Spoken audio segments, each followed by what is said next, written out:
So, as we've been discussing, Atisha starts us with thinking about this precious human rebirth. So it energizes us to really realize how hard we must have worked in the past and so how fortunate we are, and so not to waste it. That's the learning to come to, the conclusion to come to. Then we get into the first stages of the first scope of the teaching, so-called junior school, I call it. And we think about impermanence, and in particular, this life. So it gets us to see impermanence, but the agenda I think it seems to be Atisha has is to give us a wake-up call. Energize us to increase our wish not to waste this life. Then we think about the suffering of the lower realms, which is taken from Buddha's kind of whole view of cosmology, of how the universe exists and with sentient beings and all this, and, suffering and so on. So thinking about this increases our wish not to waste this life, because the time of death is a possibility of rebirth. So then we think, well, who can we turn to give us the methods to avoid this type of suffering? Like thinking, So then we turn to the Buddha, the refuge, and we discuss refuge very briefly. And then the second thing we can do here is, when you take refuge, and I mentioned the vows, didn't I? Yeah, I mentioned the vows, okay. I did, okay.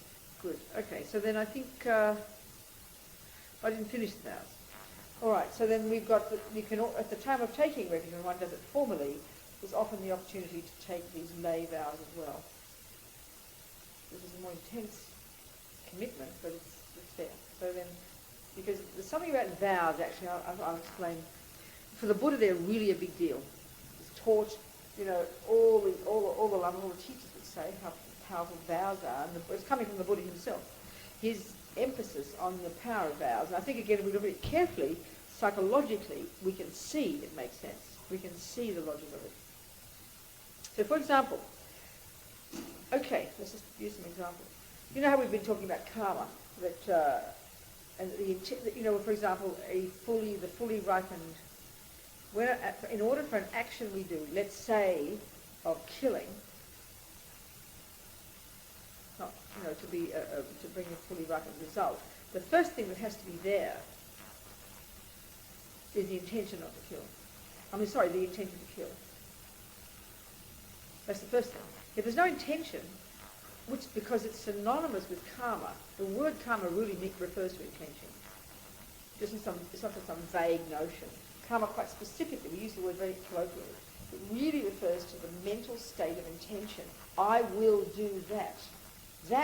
When that is there, that's when the imprint is left in the mind. Because the mind is what does it. So it's the impression the mind leaves by having a thought. So intention is the real meaning of karma.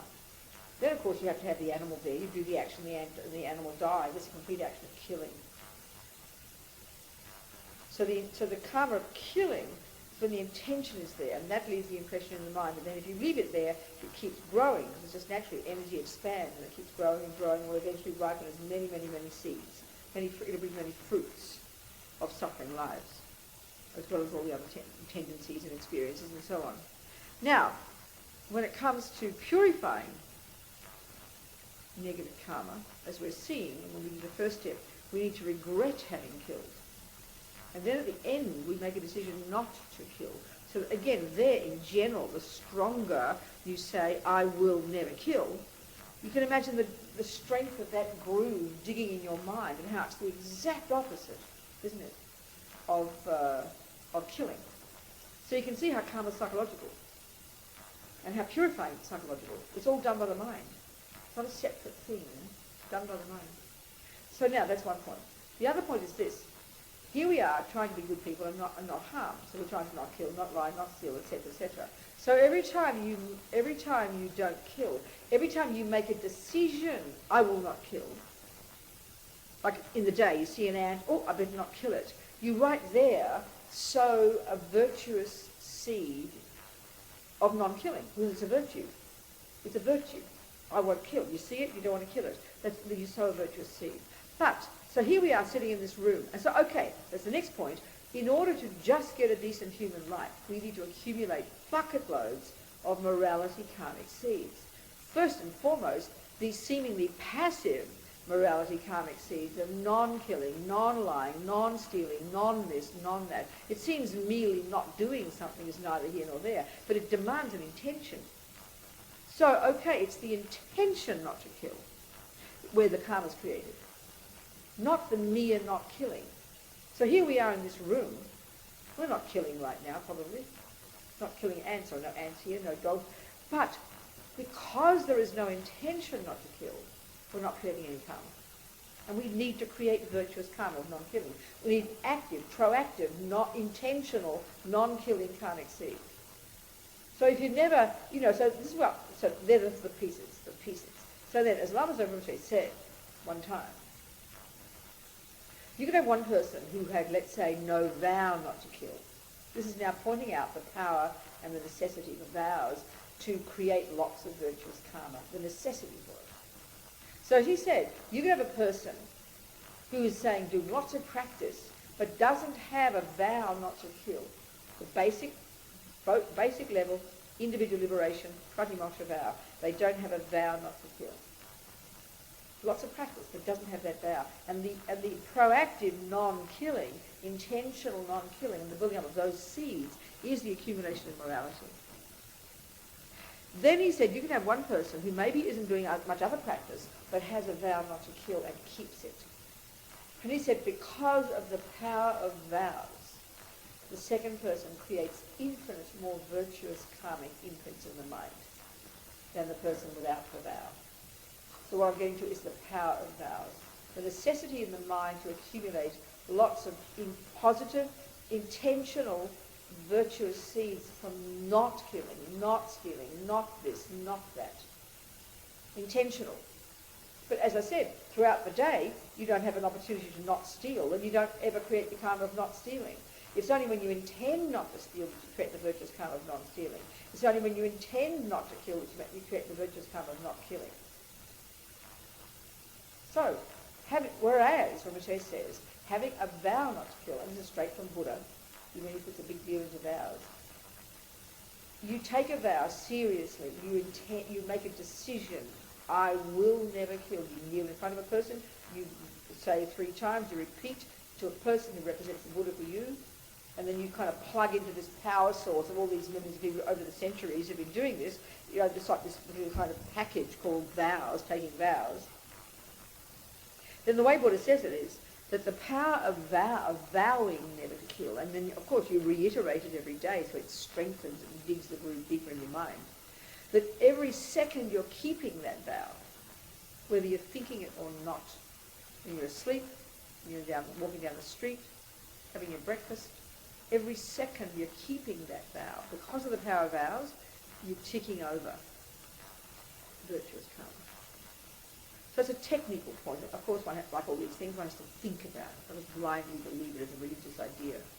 Try and see how there can be some logic to this. So it's said that even that anybody who's living purely in their vows, who takes vows, keeps them, regrets breaking, doesn't want to break, reiterates the vow every day, it's a really, in other words, it really is, they say that you have like a subtle energy that's clairvoyant, that's visible to clairvoyance. There's something about the power of vows. And so it's just the same, for example, the powerful negative karma, let's say a fisherman, poor fishing boy you always use, this fisherman, because it's almost as if he vowed to kill. He defined himself in terms of killing. He saw himself as a fisherman. He thought about it. He defined everything he did was in terms of being a fisherman. He saw himself as a fisherman. So but you can say that anybody whose job is to kill, it's like you've vowed to kill. And so it's the exact opposite of keeping a vow not to kill. It's that powerful, which is why the karma is so strong. Because it's not just occasionally you go kill something, but you define yourself in terms of that job, which is so tragic and sad. So the vows, and really, as Lama Zopa says, that just the times are so degenerate, this time, Buddhism talks in terms of eons, at this time, virtue is so hard to practice, and so times are so degenerate. There's so much delusion. That just being good isn't enough. Just being a nice person isn't enough to create really strong virtuous karma to ensure you get a decent human life and decent environment and ability to practice the spiritual path and so on. It's just not enough, he said. You need to live, you need to practice virtue in the context of vows, which is the way Buddha taught. So one has to think about that. So do you have any questions about that? Or do we just finish all the vows, you know? Killing. The 5, we didn't. No, okay. We did. No, we didn't. So there's killing, which you break in a major way to kill a human, and you break in a minor way to kill any creature intentionally. And there's various criteria for really seriously breaking a vow. You've got to intend to do it, not care, and know it's wrong, and sort of have no conscience about it. It's quite heavy to break a vow. You've got quite a few things in your mind to break it. By accident doing it, it's not breaking it. You've got to be more cautious, but that's not breaking it. Then the lying is, you break in a major way if you lie about your spiritual attainments. We're going to eat, so be quiet, you know. And you lie in a minor way if you make any lie at all. You break in a major way if you steal something of value to someone, of value to that person. And in a minor way, if you take anything that hasn't been given. Sexual misconduct, there's various ways of reading that one, but the simple way I know if I ever do it, I give it, is simply in terms of cheating on a partner. Cheating on a partner. Or cheating on someone else, stealing someone else's partner. And then alcohol, the way I normally would give it is, the way I took it, the way I was given it when I first took it as a lay person, was having any alcohol at all. So these vows you can have when you don't have to take the whole 5. Other sets of vows, you either take them all or you don't take any. But this set you can choose. You know? So clearly many people would not take the alcohol vow if you want to have a drink or something. So any questions about your vow? Or refuge in general? If not, that's fine. You don't need to question. If you don't have any, it's fine. All right, that's that.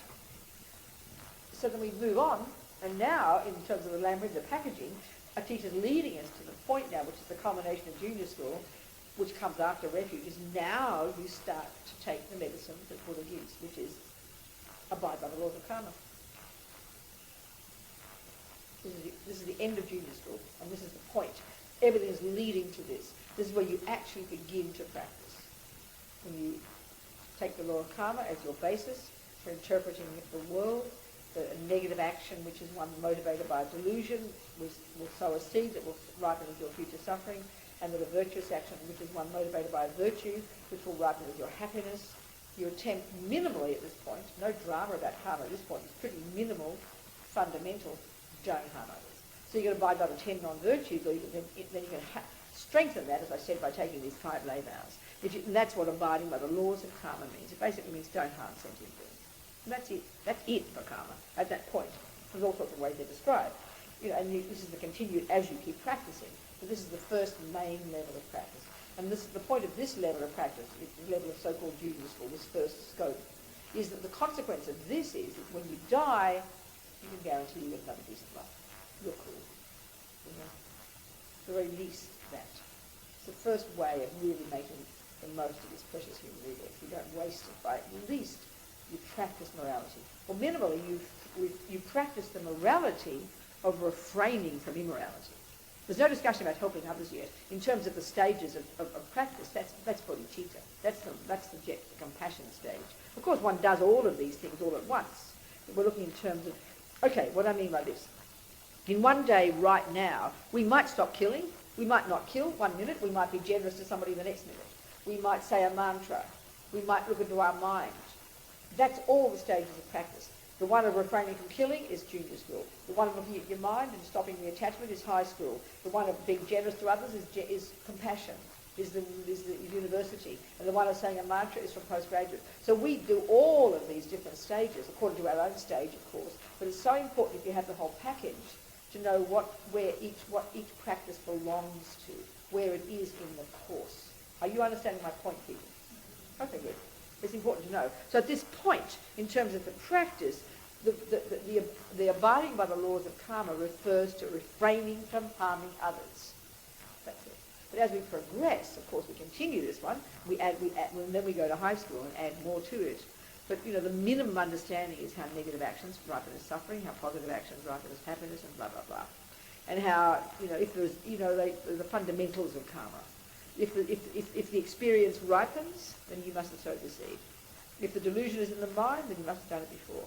that the thing happened, like that, sort of applying the fundamentals, which means you have to think about it. Because if we look into our life, the instinctive sense of I, the feeling we have of who we are, is not the product of my experiences at all. It's not the product of my past thoughts. Whoever would even come up with that thought? I'm the product of my mother, aren't I? I'm the product of my father. Or I'm angry because you harmed me. Or I'm happy because you helped me. That's what's evident to us, so we assume that's true.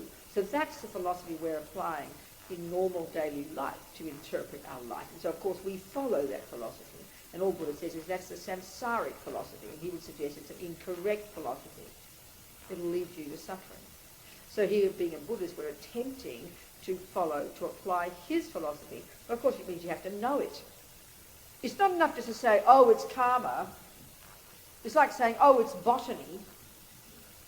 It's not much help to you to grow a flower. You've got to know the details of botany, don't you? You've got to know which seed brings what and which one won't bring. You've got to know the facts and figures, the bare bones at least of botany. There's no point in just saying, oh, it's karma, which is how we talk. Meaningless. You've got to know some facts and figures. So we've discussed some of these facts and figures. How every single thing, every microsecond of what we think and feel, which is mental, this is the fundamental meaning of karma. That is the main factor that determines everything in this mind of mine in the future. And then it's carried out by the body and speech, all of which leaves imprints or seeds or programming in the mind that produces my future experiences. It's not a complicated view at all. Because it's so utterly opposite to the materialist view, to the samsaric view, or to the Christian view, that we really have to struggle to say the words correctly so we know how to correctly apply that interpretation in our daily life, which is not easy because it flies in the face of every feeling of ego, but it really takes time. The other way to look into karma in a more intricate way, is to look at the 4 ways it ripens. These 4 tracks, if you like, of karma. The first one, of course, as we've been discussing, is the throwing karma, the main karmic seed that ripens even before you stop breathing, activated by what's in your mind at the time of death, is the one that programs your consciousness for your future rebirth. So if a negative karmic seed strongly ripens, that'll throw your consciousness into a lower realm rebirth after you die. And if a virtuous karmic seed ripens, that will throw your consciousness into like a human birth or something. So that's why the time of death is so crucial. First, in other words, that's the main way your karma ripens, the type of rebirth you get. That's called the fully ripened result. Human, God, animal, spirit, well-being, peace.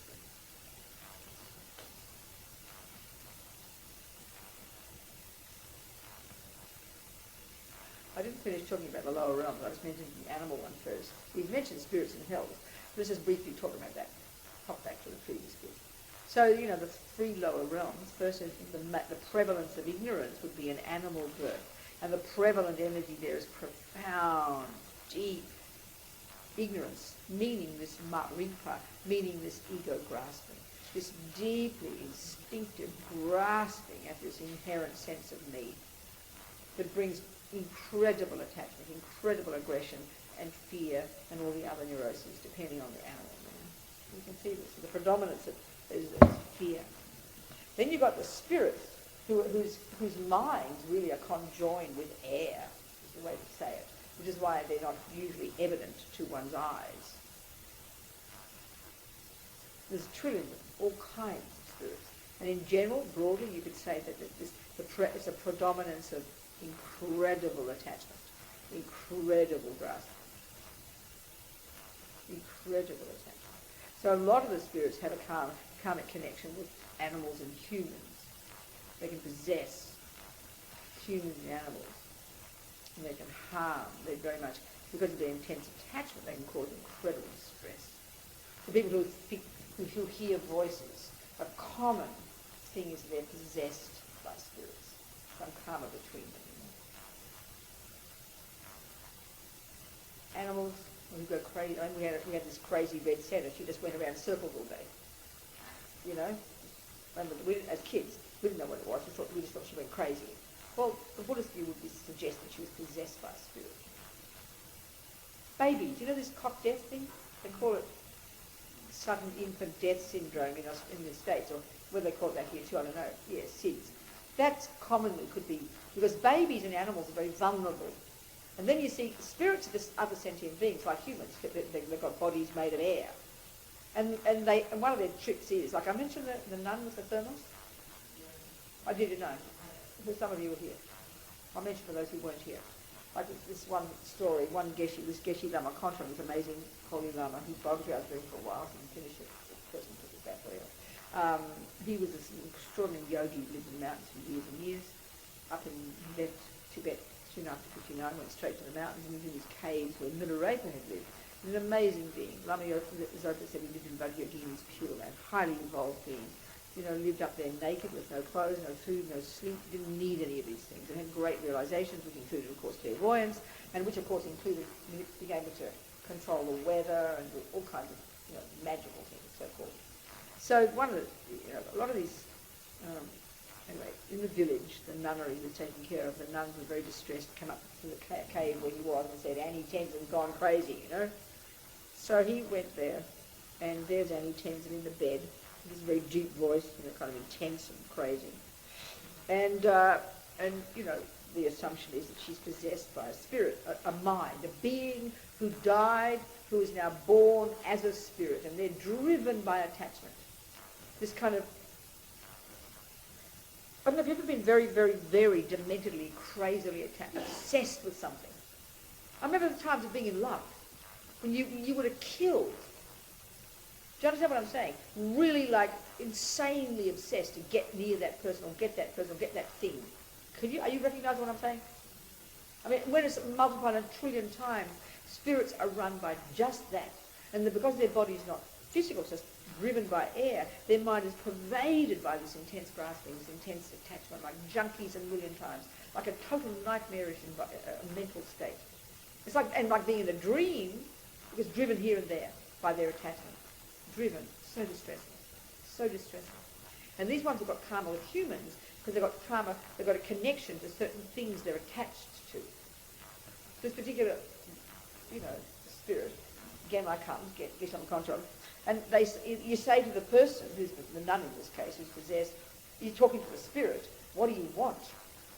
Because they know they're there for something that they're attached to. I want my pink thermos with the white flowers, I want my pink thermos with the white flowers. And sure enough, there it was on the table, and the nuns remembered that this villager who died recently had given this nun a thermos of tea, and she forgot to return the thermos. So he's annoyed and upset about his thermos. Of course, they're poor up there, so probably a thermos is a precious thing, Annoyed, because he didn't get his thermos back. So he died with his attachment. And this attachment drives his mind. This is the way it is. It's all psychological, mental. So distressed out of his brain, poor guy, out of his non-brain. So anyway, they do certain things and prayers. So they give the thermos away and, whatever, that cuts the connection. And then also, this is one point too, the spirit was crying and saying, I can't find my way, which is quite kind of poignant. Because this is this energy that is thrown from pillar to post, from object to object to object. And you hear many stories like this. Or people, like one of the ways that spirits can harm is they cause sickness. Like they get upset, you harm them. Like, Tibetans are really into respecting all the beings who live around. There's so many spirits who live around. Landlord spirits are local ones, and this one and that, all kinds of spirits who have karma with the human earth. And so at night, for example, when you're in dark places, they always have a light, because they say you bump into the spirits, you upset them. Somewhere they can see light, Or you would, like our puja, when we did that puja, and then we all collected some food at the end, remember? You're giving it to all the local guys who live around, so they don't feel like they're sort of being left out, so they get very upset. They're very full of attachment and resentment and jealousy and things. Do you have a hand or what? No, okay, just let me finish. So, so spirits. So this is just one kind of spirit, but they can harm as well. They can really be harm, cause sickness and things. Like a lot of the sicknesses in the West that are considered no one knows the cure for. I mentioned it's cancer, skin things, all said to be caused by spirits interfering with you. You upset them and they kind of make you sick. And as long as the spirit interference is there, the way the Lama say it, you won't get better. And I remember one experience I had. About 2 years I had this really terrible sciatica. Luckily I could sit, it was okay. But as soon as I walked, I had to sit. I couldn't walk more than a few minutes. It was intense pain, So it was like 2 years, and I remember checking with Lamas over. He said, the spirit's interfering, the spirit's causing it.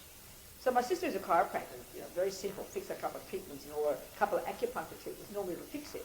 Nothing would fix it, So 2 years, it was pretty intense. And then I remember at some point at Kopan, some people there who knew me asked Lama Lunda what practice they should do to help me. So every lunch, about 50 of them would do some prayers. And all I know is I didn't know about that. But I remember one day when I was, wherever I was, San Jose in California, I knew something had changed. I didn't know what it was. I knew, and I had 2 acupuncture treatments from my friend, and it went away.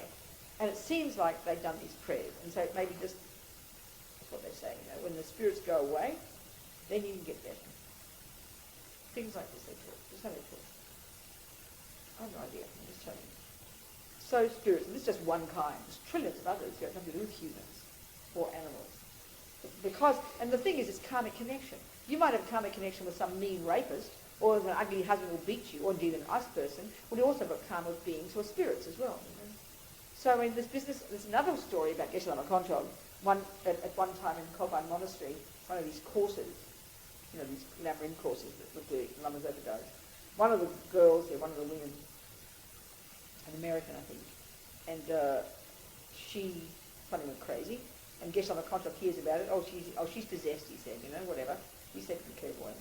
So he said, you'll find something in her luggage that is connected to the spirit. So they found this Jewish kind of symbolic object.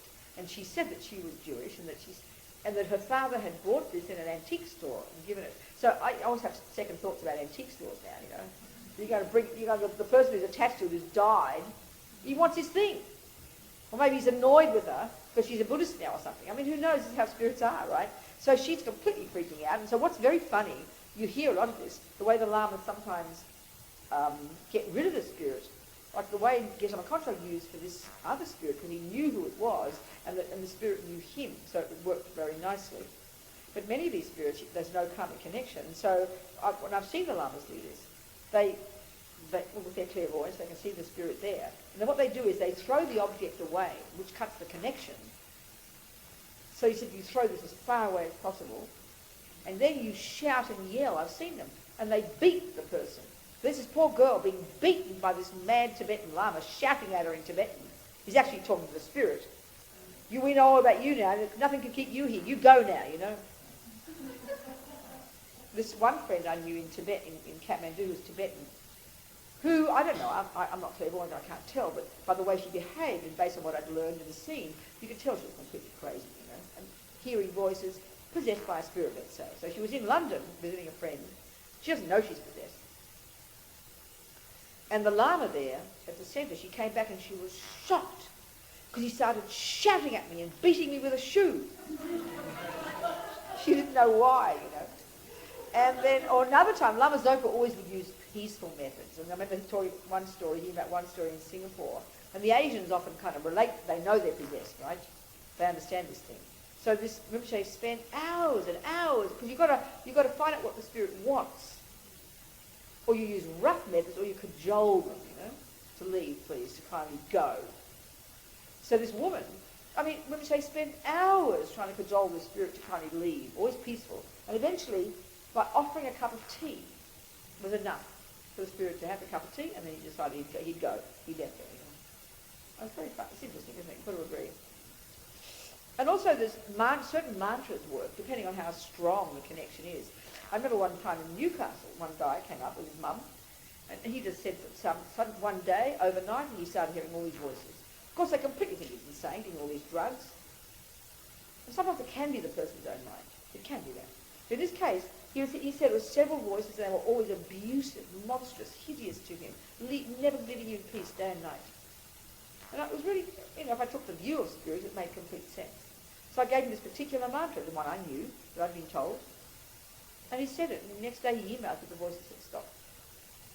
I'm just telling you my experience, I have no idea, One time in England, in the north of England, it's really famous for all these spiritualists, the ones who do seances and all, and many of these beings see other beings of other realms. It was very strong historically of all the spiritualists. And I remember our centre up there in the north of England on the east coast, near Cumbria, in Cumbria. One night, we had this big old building, and I'd never had this experience before or since, but one night I woke in the middle of the night, crystal clear. I knew as if I could see a being coming through the window. And they came, they laid down on me and they suffocated me. And this is how the cot death thing, animals and especially babies.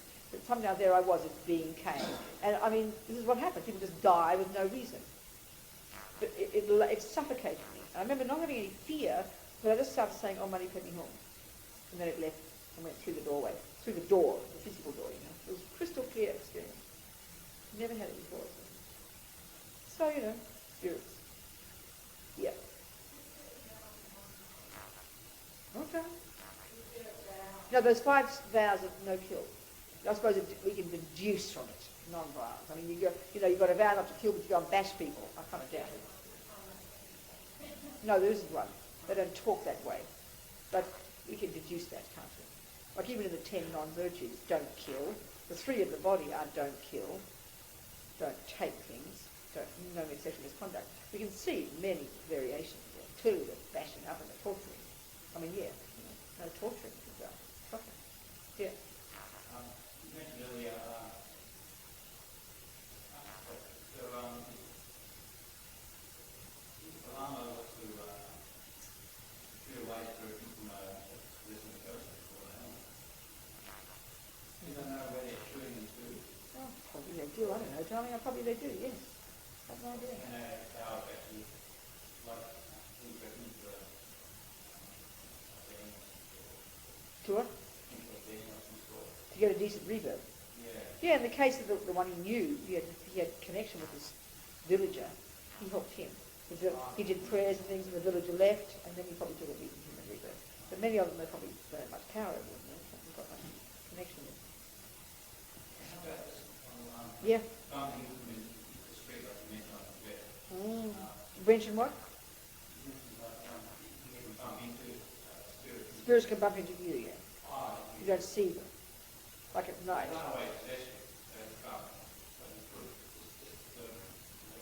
Huh? What?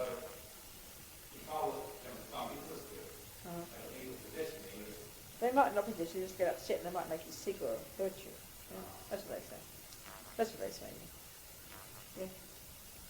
But this is just some of the spirits. Lots of spirits have nothing to do with humans. They're all over the place. Trillions of them. And then one of the ones they mainly talk about, the group of spirits they talk about in the Lam Rim, which is particularly to do with attachment, they call them the hungry ghosts. Deeply, deeply, deeply suffering beings who have the worst of the suffering of attachment, never able to, because attachment is dissatisfaction. And the worst nightmare of attachment is if you're a junkie and can't get the junk, isn't it? Well, that's the suffering of some of these hungry ghosts. They're like permanent junkies who can never get the junk, so tortured by their suffering, tortured by attachment.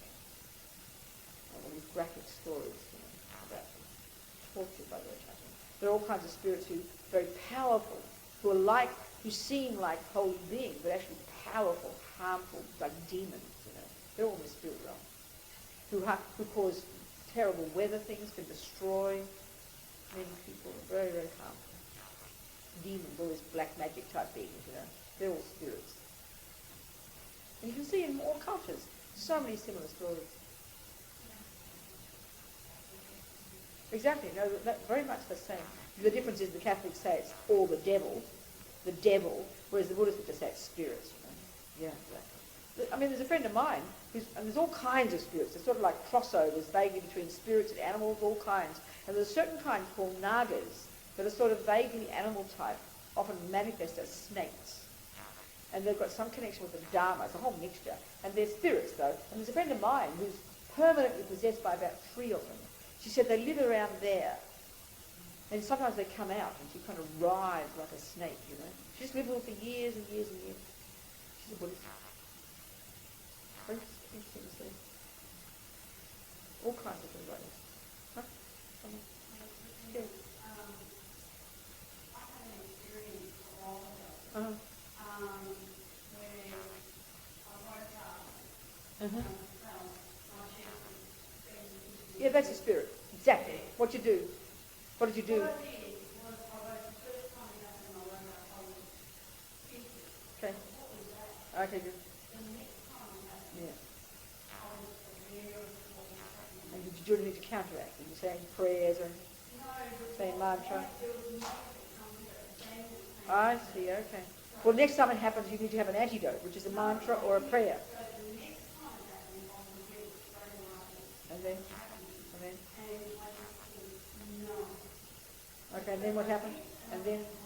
Okay, well, you best to say, do you know prayers or mantras? Are you religious? Are you religious? Do you have practice? Well, then just say some kind of prayer, because it's fine, it's strong, it's good to do that, but also to have compassion for their sake.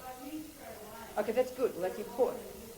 Okay, that's good. And the trouble is, it could happen at night when you're not conscious. So it's important. This is why it's important to protect yourself, to say prayers and mantras, have compassion, and also, you know. I understand. Of course it can. Can another, because a person steal from you again just because they stole once and then they can't steal twice? Of course they can. So that's why you should do various practices.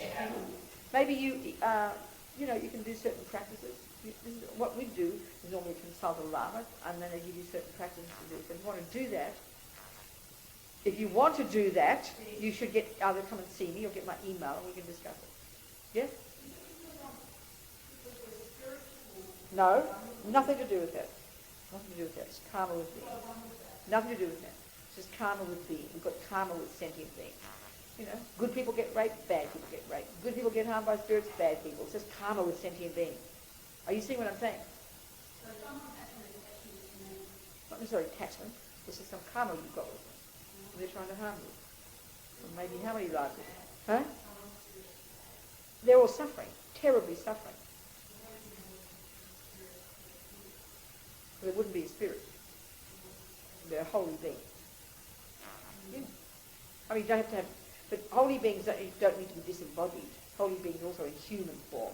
We tend to have a bit of a view that if they're disembodied, there's something special about them. And many spirits can be harmful but can appear like holy. So they can be very manipulative, you know. Well, that's the thing. If it's a spirit, then they're in the lower realms and it's not so cool for them. It's very suffering. Or it could be a spirit appearing like your auntie, who's manipulating you to say like your auntie. It's hard to know unless you're clairvoyant who it really is, you know. This is the thing. It can be quite tricky. What, sweetheart? And how did she behave? What was she saying or doing?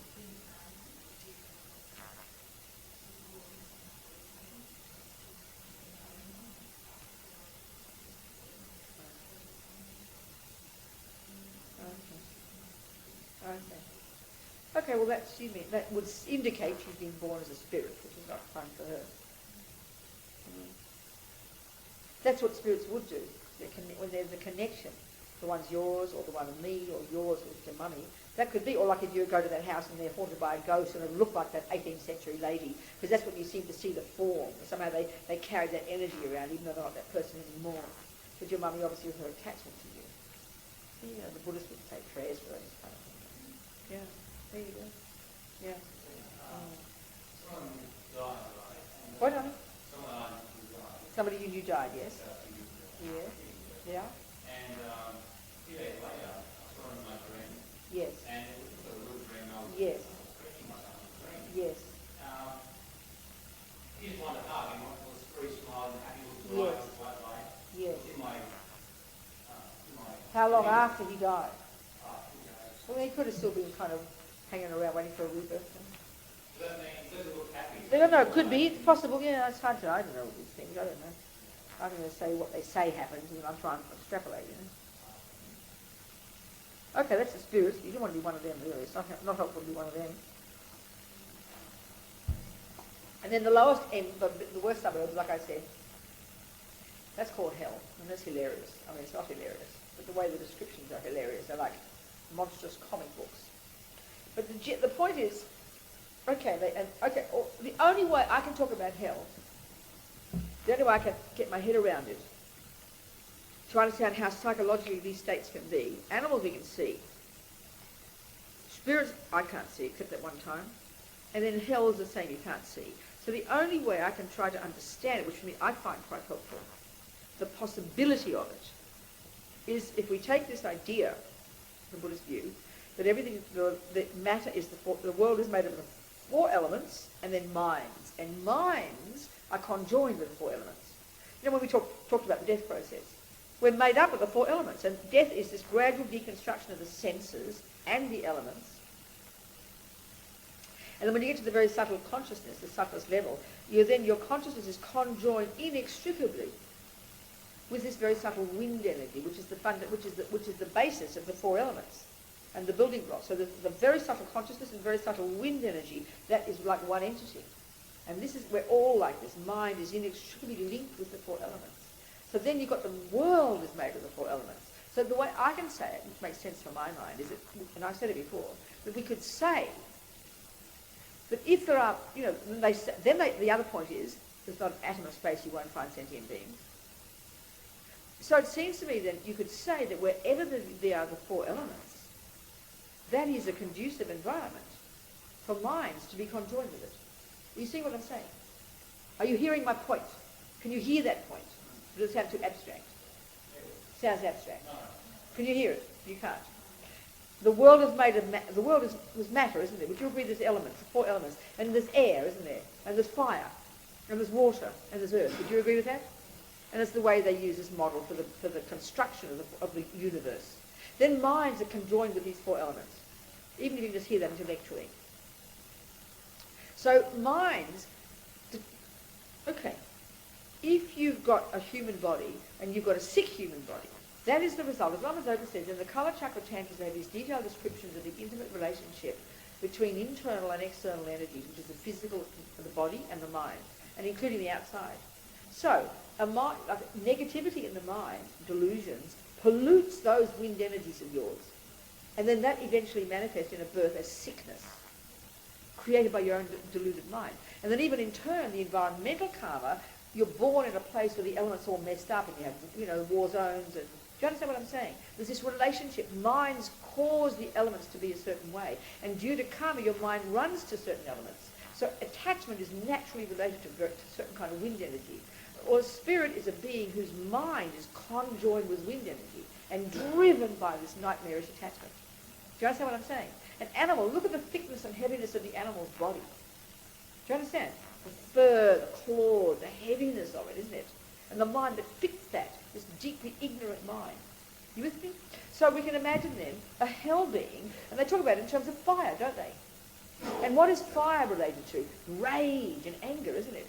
Do you understand? And so a hell mind is a mind due to violence and anger and negativity ripening. Their mind, I can deduce, would literally conjoin with the fire element. Why not? You sort of see what I'm saying? If you think this model, Do you understand what I'm saying? I remember one time, this is really interesting. I mentioned this, I think. I was mentioned, I forget who I mentioned it to. One day merges into the other for me. Then one place merges into the other. I could be in Bendigo, I think I'm in Italy or something. I get confused, Where am I? So I forget. I wake up and I have to remember where I am. I'm worried whether I'm getting Alzheimer's or just because I sleep in 50 different beds a year. I'm not sure. Maybe I have an excuse. What do you think?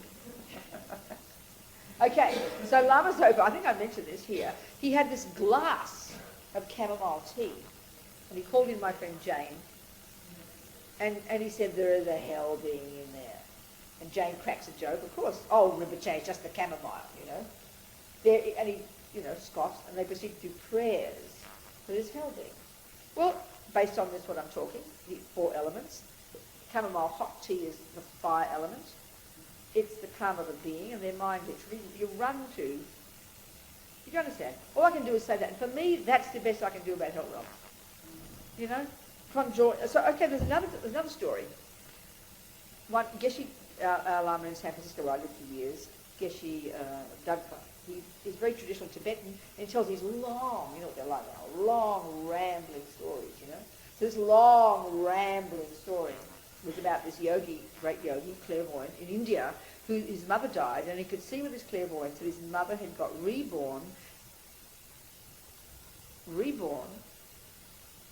her mind, like an animal hell being. Spirit hell being, like a variation. I cut one of these crossover business. Her mind was conjoined with the hearthstone of the fireplace of a Tibetan family's kitchen.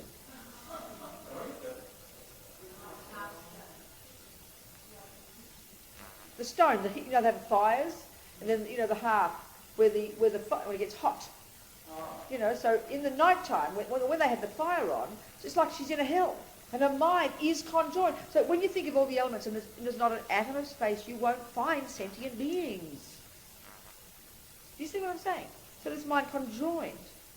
That was the body, like her body was like the rock. And so when it got hot, so anyway, the whole story was how he kind of went over the mountains into Tibet and went for months, was guided by his inner GPS, his clairvoyance. And instead of his blue dot on his iPad like I've got, his inner GPS, he gets to this house, he works for them, and then he wants pay. He wants that rock, that house stone. And then he does this practice called transference of consciousness, POA, on his mummy's consciousness. It was no longer his mummy anymore. But these hilarious stories, But based on this model, it fits, is all I can tell you. So this is the one I'm working with, my hypothesis here, okay? Yep.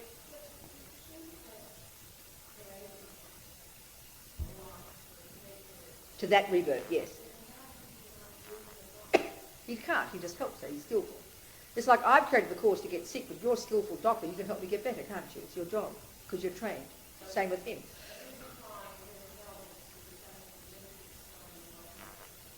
Huh? No, that wasn't the point. It was, okay, I'm sick, which is a result of my bad actions. You become a doctor because you want to help people. So you've got skills to help sick people, don't you? So then it's my karma, but I hear about you. Isn't that fortunate? So then you are capable of diagnosing me and giving me methods. Then I might not get better because the karma's so strong, but on the other hand, I might. Well, he's got karma with his mummy. Strong karmic connection. So he goes to where she is, and then eventually he gets this rock, and he does these special practices called transference of consciousness, where they're able, because of their powers, to help release the consciousness and send it on its way. That's what they're capable of doing. That's what Geshe Contra did for the 4 Thermos guy. The high beings who are capable, because they're clairvoyant and they've got powers. And they've got to have the karmic connection with that being to help them, you see. Are you with me? Does that make sense? Yeah.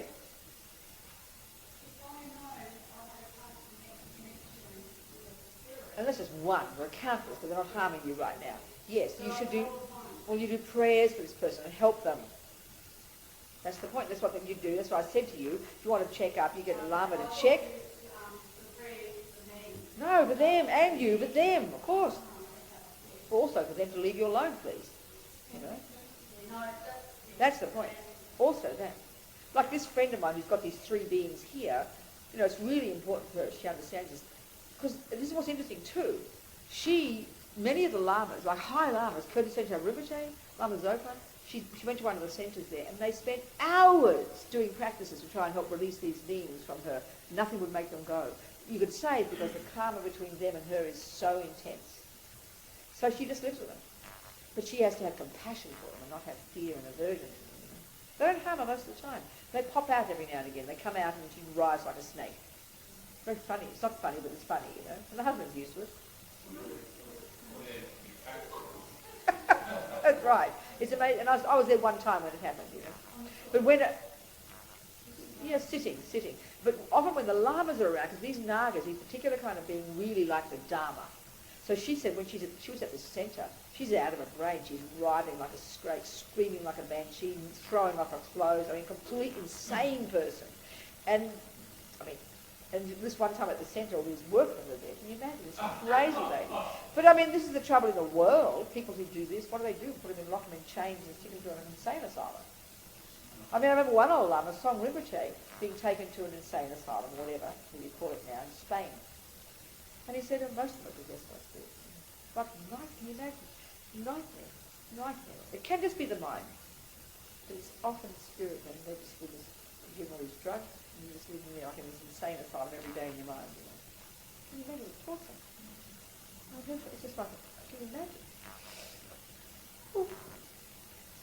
So anyway, spirits, all kinds, and then the hells. The hell being. It's not just those, they talk in great detail about, intensely deep suffering of hell being. This one, one of these near-death experience, one I read about. this American guy, he was an alcoholic. And he suddenly woke up and found himself, we all go through tunnels, he was going through a tunnel, and at the end, there's not light, there's this, conflagration, this hideous fire, hell. And all his friends who died were all there, and he saw them in their own form. And this is what happens, they're screaming at him, go back, don't come here, go back, you know. Many times when it's the blissful white light ones, they're telling them to go back because their life isn't finished yet. But this one, this hell thing, and it was like, because he devoted himself to Jesus as well. I mean, of course he did. So these experiences people have. And it's this karmic appearance, you know. That's why that Delog, the story I told you about this type of Tibetan yoginis, these women mostly who are able to leave their bodies and go to a different realm and come back with stories. So what she saw was Tibetan, and they're Tibetan pinnies and everything, you know. I mean, you can't be like that in hell. With this fire, it's the appearance to you of that person. That's why if you see the spirit looking like an 18th century lady who did live there once, it's the appearance to you, the karmic appearance. The person can't look like that now. So it's curious, it's interesting. So hell, these realms of existence. They're all psychological states. They all come along with some level of physicality and appearance of the thing. Things appear a certain way. So we know many humans out of their brains who aren't necessarily even aren't possessed, but have completely insane minds, completely hallucinating everything. We know humans like this. That's due to negative karma. This is the point. Even if you have a lot of paranoia, that's from harming others in the past. You really believe, people who are really believing all these conspiracy theory people, you know, spirits coming and aliens and all this stuff, it's just from harming others in the past. It can be spirits, but it can be mostly also just their own minds, completely over conceptual stories, and completely making up these paranoid stories and utterly convinced that the government's after all these things.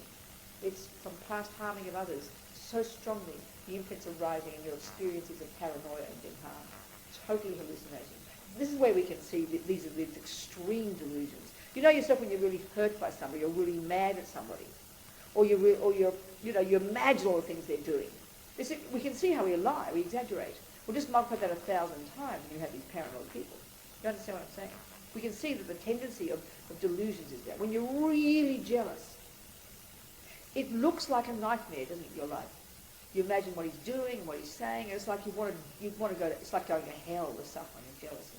Because it's these lies our mind tells us, which projects that story, and we believe that story is true. We believe that happened. We believe he did do that. Nothing will convince me he didn't do it. So this is what we do. We're out of our brains, you know. Attachment, anger, pride, jealousy all lie to us. And the stronger they are, the stronger imprints, especially from harming others, then literally you'd be hallucinating evil things happening. All coming from the past. So you can see if we take this view, which is up to us, as our explanation for why people think things and feel things, there's only so much you can do with therapy. You know, there's only so much. Why a child, for example, wants to torture, like this, you know, that one we mentioned. What's his name? What's his name? The one we said, who was it? Where's he from? Where's he? Oh, there he is. What's that serial killer we mentioned? Jeffrey Dahmer, that's right. The Jeffrey Dahmer, you know, he was compelled, he talked about, he was compelled since a tiny boy to torture. There's no explanation for why he would. None. You can't find it in the genes, you can't find it in the parents' behaviour. You know, you just can't find it. So we just think, oh, well, no one knows why. It's so mysterious. Tendency in the mind. Like the fisherman, like anything, you know, tendency in the mind, tendency in the mind, tendency in the mind. Anyway, the realms of existence. Lower realms. We've got to really think about this stuff, because, I mean, sitting in this room here now, listening to all this, but if I go home and talk to my sisters about this stuff, they would lock me up and give me a bill. You know, I mean, I would not. I don't, ever. I can count the conversations I've had in 35 years with my sisters about Buddhism. They're on this, so we just talk about football, the Sydney Swans, the Sydney Swans and all the things we've got in common, you know, and they're wonderful people, but they don't like religion. No way. No way.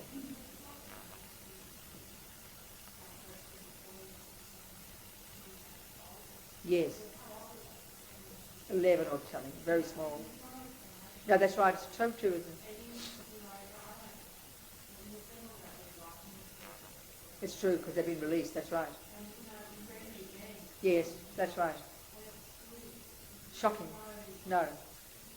Explain it, why they suddenly decided to take this 3-year-old boy and do these hideous things. I know, it's beyond bizarre. It's true. There is no explanation. And this is the thing that Buddhism would say, that they didn't do it to a million people. They weren't like general psychos who did it to everybody. That seems to be a consistent thing in somebody. But it was just this seemingly random one person. And that's the way karma is. Like, you know, one person can be in a relationship. And you know yourself, you can have relationships that are nightmarish with some people. You kill each other if you stay too long. But you're really happy and smiley with someone else. So karma between people is very specific. It's not always, a monster for everybody. Just for that particular person, you act like a monster. Because the karma between you is so strong. Yeah.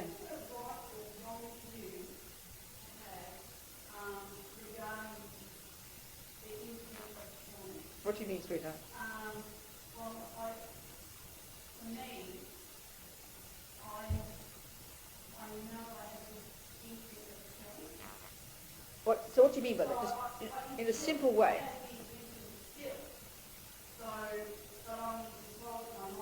Okay, you mean like a human or? In a split second, I might feel a human. You feel, what do you mean by that, Dora? You don't have to go on too deep about your mind, don't worry. You mean you actually see in your mind the wish to kill somebody and you refrain from it. Is that what you're saying? No, I see the weakness that in my mind. What do you mean the weakness? Stop. What do you mean, please? You're saying so much there. Excuse me. That has to mean that you hear the thought, I want to kill, and you think about it. It means that. You can't just say, oh, I've got the potential. That's too theoretical. I'm asking you. Please, carefully. Do you actually hear in your mind a thought arising, and you think about it and fantasize, then you have to go against that thought? Well then, dear, what makes you think you have the potential to kill? Between what and what? What garbage?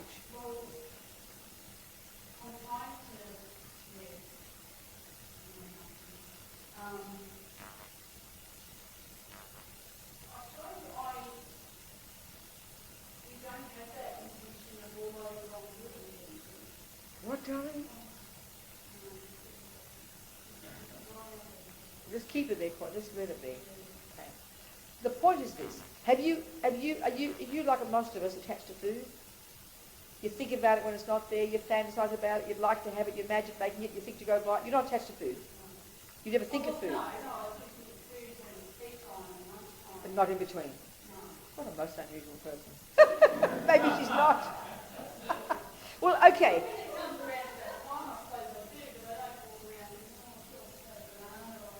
Okay, all right. So generally speaking, the indicator of having a habit to do something is it happens. You do it naturally. You do it spontaneously. So the test would be if you get punched in the nose, and then you might rise up and get angry or hurt. Would that be possible? When someone insults you, you respond. Okay. What? You don't get upset. Oh, okay. Well, you sound like a perfect person. I can't talk to you then. So you don't seem to have any problems. Okay, never mind. Okay, whatever. The point is, if something, it's true, we don't know what karma's seeds is there unless we're clairvoyant. That's why, like, you're driving a car and you kill somebody. There's no intention, but the conditions arise because the karma is there. That doesn't mean you've got a tendency to kill. That just means the karma ripened from having killed, and it wasn't coming from my wish to kill, but out of the blue an accident comes and you are responsible for someone's death.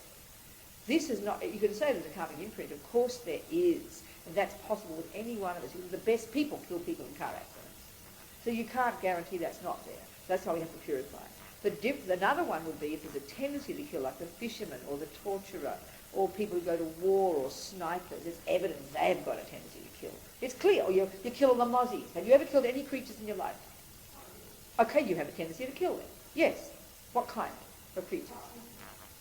Okay, that means you do have a tendency to kill the creatures, but not like humans or something. No, that's fine. So that is a tendency to kill. So then that's why you've got it. Because if we might have a karma to kill somebody in a car accident, but we need to purify. That's why the purification practice is so incredibly important. And that's why every time you regret killing, you stop it happening to you. Every time you do the refuge and compassion, you stop the environmental result. Every time you do the mantras and the visualization, you stop the lower realm result. And every time you say, I will never kill, that purifies the habit. That's why we must do this practice every day. As Lama Zopa says, we're insane not to do it every day. We're resting on our laurels if we don't do it every day. Do you understand? Do you understand? Thank you. Okay, thank you.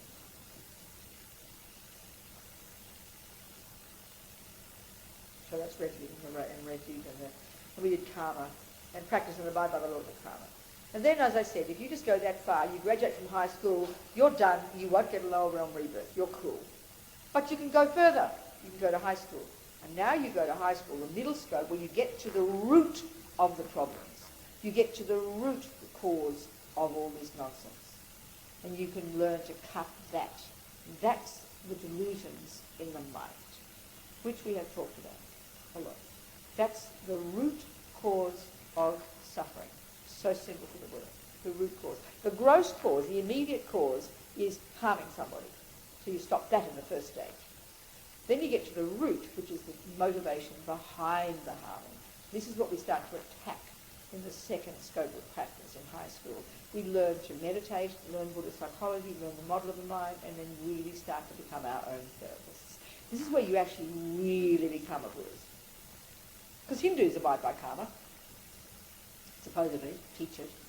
Most religions abide by some laws of morality, you know, don't harm others and things. But this next level is where you actually become a Buddhist. You get in touch with Buddha's actual view, which is the delusions which are adventitious, are not the core of our being, and are the cause of why we harm others and therefore of all suffering. So we get to the root of the problem, and this is really the job of being a Buddhist. And of course, if we're going to do that, that means we need to understand the mind, this Buddhist model of the mind, which is very distinct to the Buddha. And we can all use these words like love and attachment. It sounds so cute. The Buddha's view is so precise, and I really mean this. It's so precise. It's so different from how we normally think. This means we've got to learn to know our mental consciousness. We've got to distinguish between the sensory consciousness and the mental consciousness. We have to know the contents of the mental consciousness. That means we have to recognize that we've got three components in our mental consciousness, three categories of states of mind, this technical term. There's one that's called a positive state of mind, which the Buddha says is at the core of our being and can be fully developed, and which is the source of happiness for me. Then we have negative states of mind, which are not at the core of our being, thank goodness, are deluded, are not in sync with reality, and are the cause of all suffering, but can be removed. And then you have the others, all these technical bits of the mind, the so-called neutral ones, that are neither virtuous nor non-virtuous, but are pretty crucial to function as a proper person, like concentration, like mindfulness, like attention. These are neither good nor bad, but they're necessary to do the job of being their own therapist. But the key job we're learning to do here is to recognize the negative ones and learn to unpack them and unravel them and deconstruct them and get down to see, how we've been talking, how they are finally a conceptual viewpoint about things, and they are delusional viewpoints. They are inaccurate assessments of reality, and they lead us up garden paths. This is the unique point that Buddha makes. This is the way they work.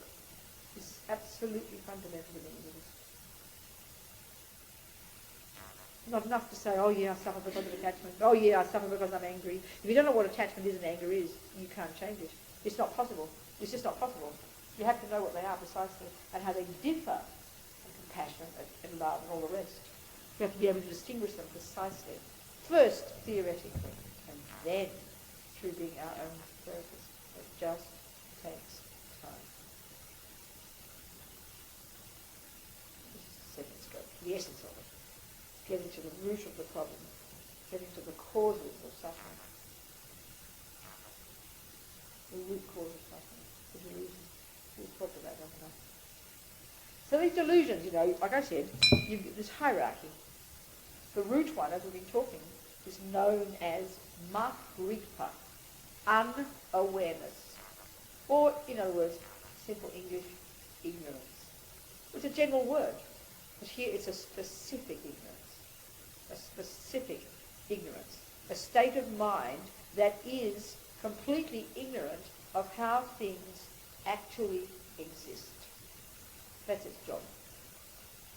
It's a state of mind, deeply instinctive, that is completely ignorant, that doesn't know, that is unaware of how things actually exist, which is to say emptiness, which is a difficult one for us.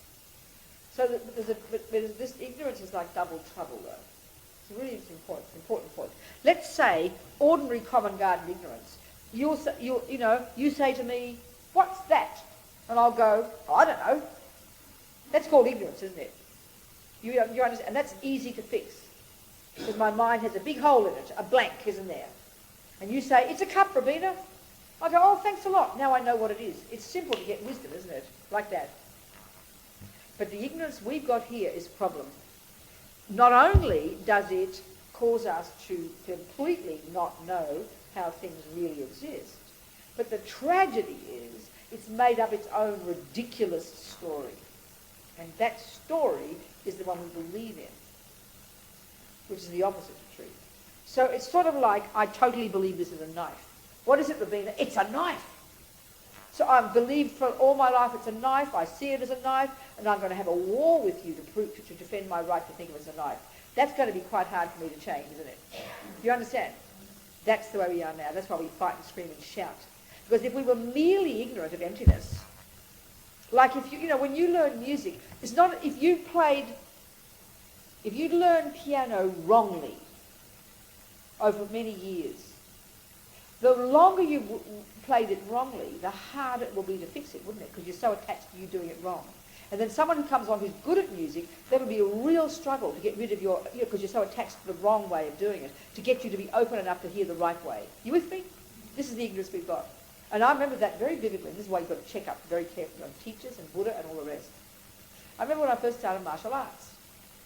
I learned it first in Australia in the 70s, and then when I was a very, very radical feminist at some point, very radical feminist, and I only hung around with women and everything, and I was living in New York, and I wanted to go to do karate again, and I chose to do it at a women's dojo, because I wanted to hang around with women. So I chose the dojo on the basis of its being for women only. And I did it for a solid year, got a high belt and everything. And then I left, and I went back to Australia, and then I decided by that point I stopped hating men. I was a very radical feminist. And I realised, and whatever reason, it doesn't matter, I was heading towards my path, Buddhism, meeting the Lamas soon after that, but I decided I'd do karate, the same style, and I found this dojo, and it had a male teacher. And it was a big move for me to go to this male teacher, but I decided I would. And he looked pretty good.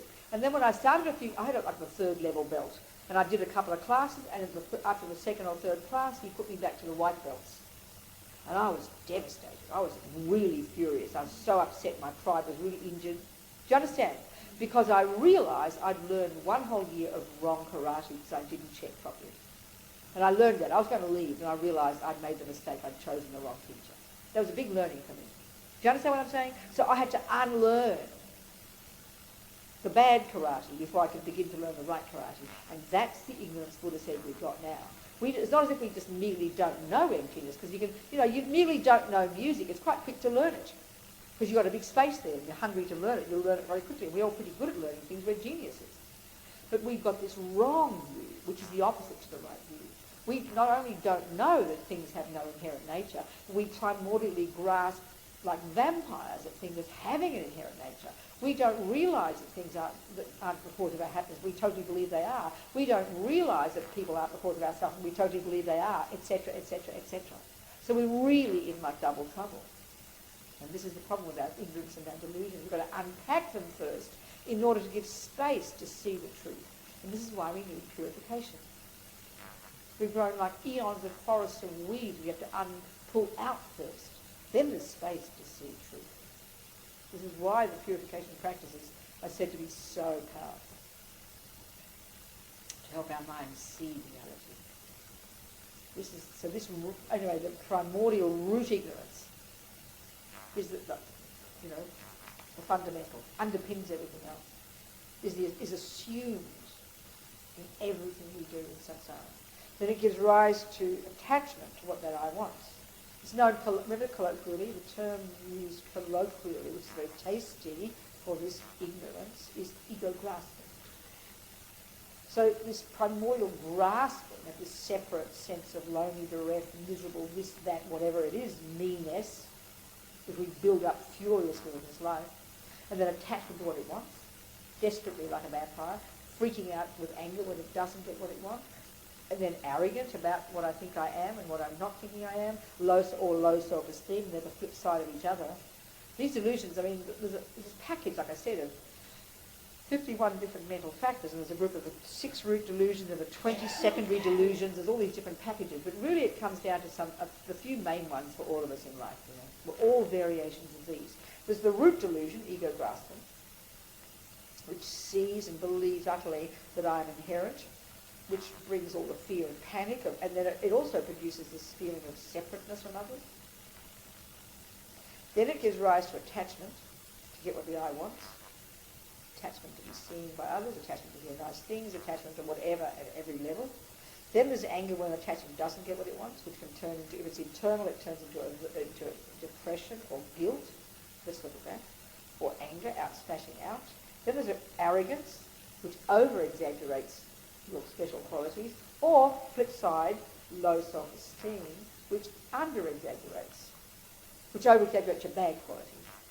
Well, if you have one, I'm sorry to say it, you have the other, they're very linked. Jealousy, these are the main ones we see in our daily lives. Person who's very angry, you can see it. Person who's arrogant and angry, nightmare. Person who's very attached to food, they might not be very mean to other people, but to stuff themselves, They're quite content in other ways, but sort of eat. Attachment to the sensory experience. People who are totally attached to sex, plus arrogance, plus anger, you put the mixes in, Variations. Person's got a lot of low self-esteem, self-loathing, very stubborn mind. Convinced they're evil. 27 people can say they're nice, they won't believe it. Addicted to misery. We're all like this. Person's really arrogant, but they're like a child, desperate to be seen by others as good. So insulted when they're not praised and things, you see it. It's very interesting. And all these negative qualities seem to have a similar taste to sort of a set of virtues. So in other words, you could have humility, which is a virtuous quality, and you could confuse it with low self-esteem, but they're completely different.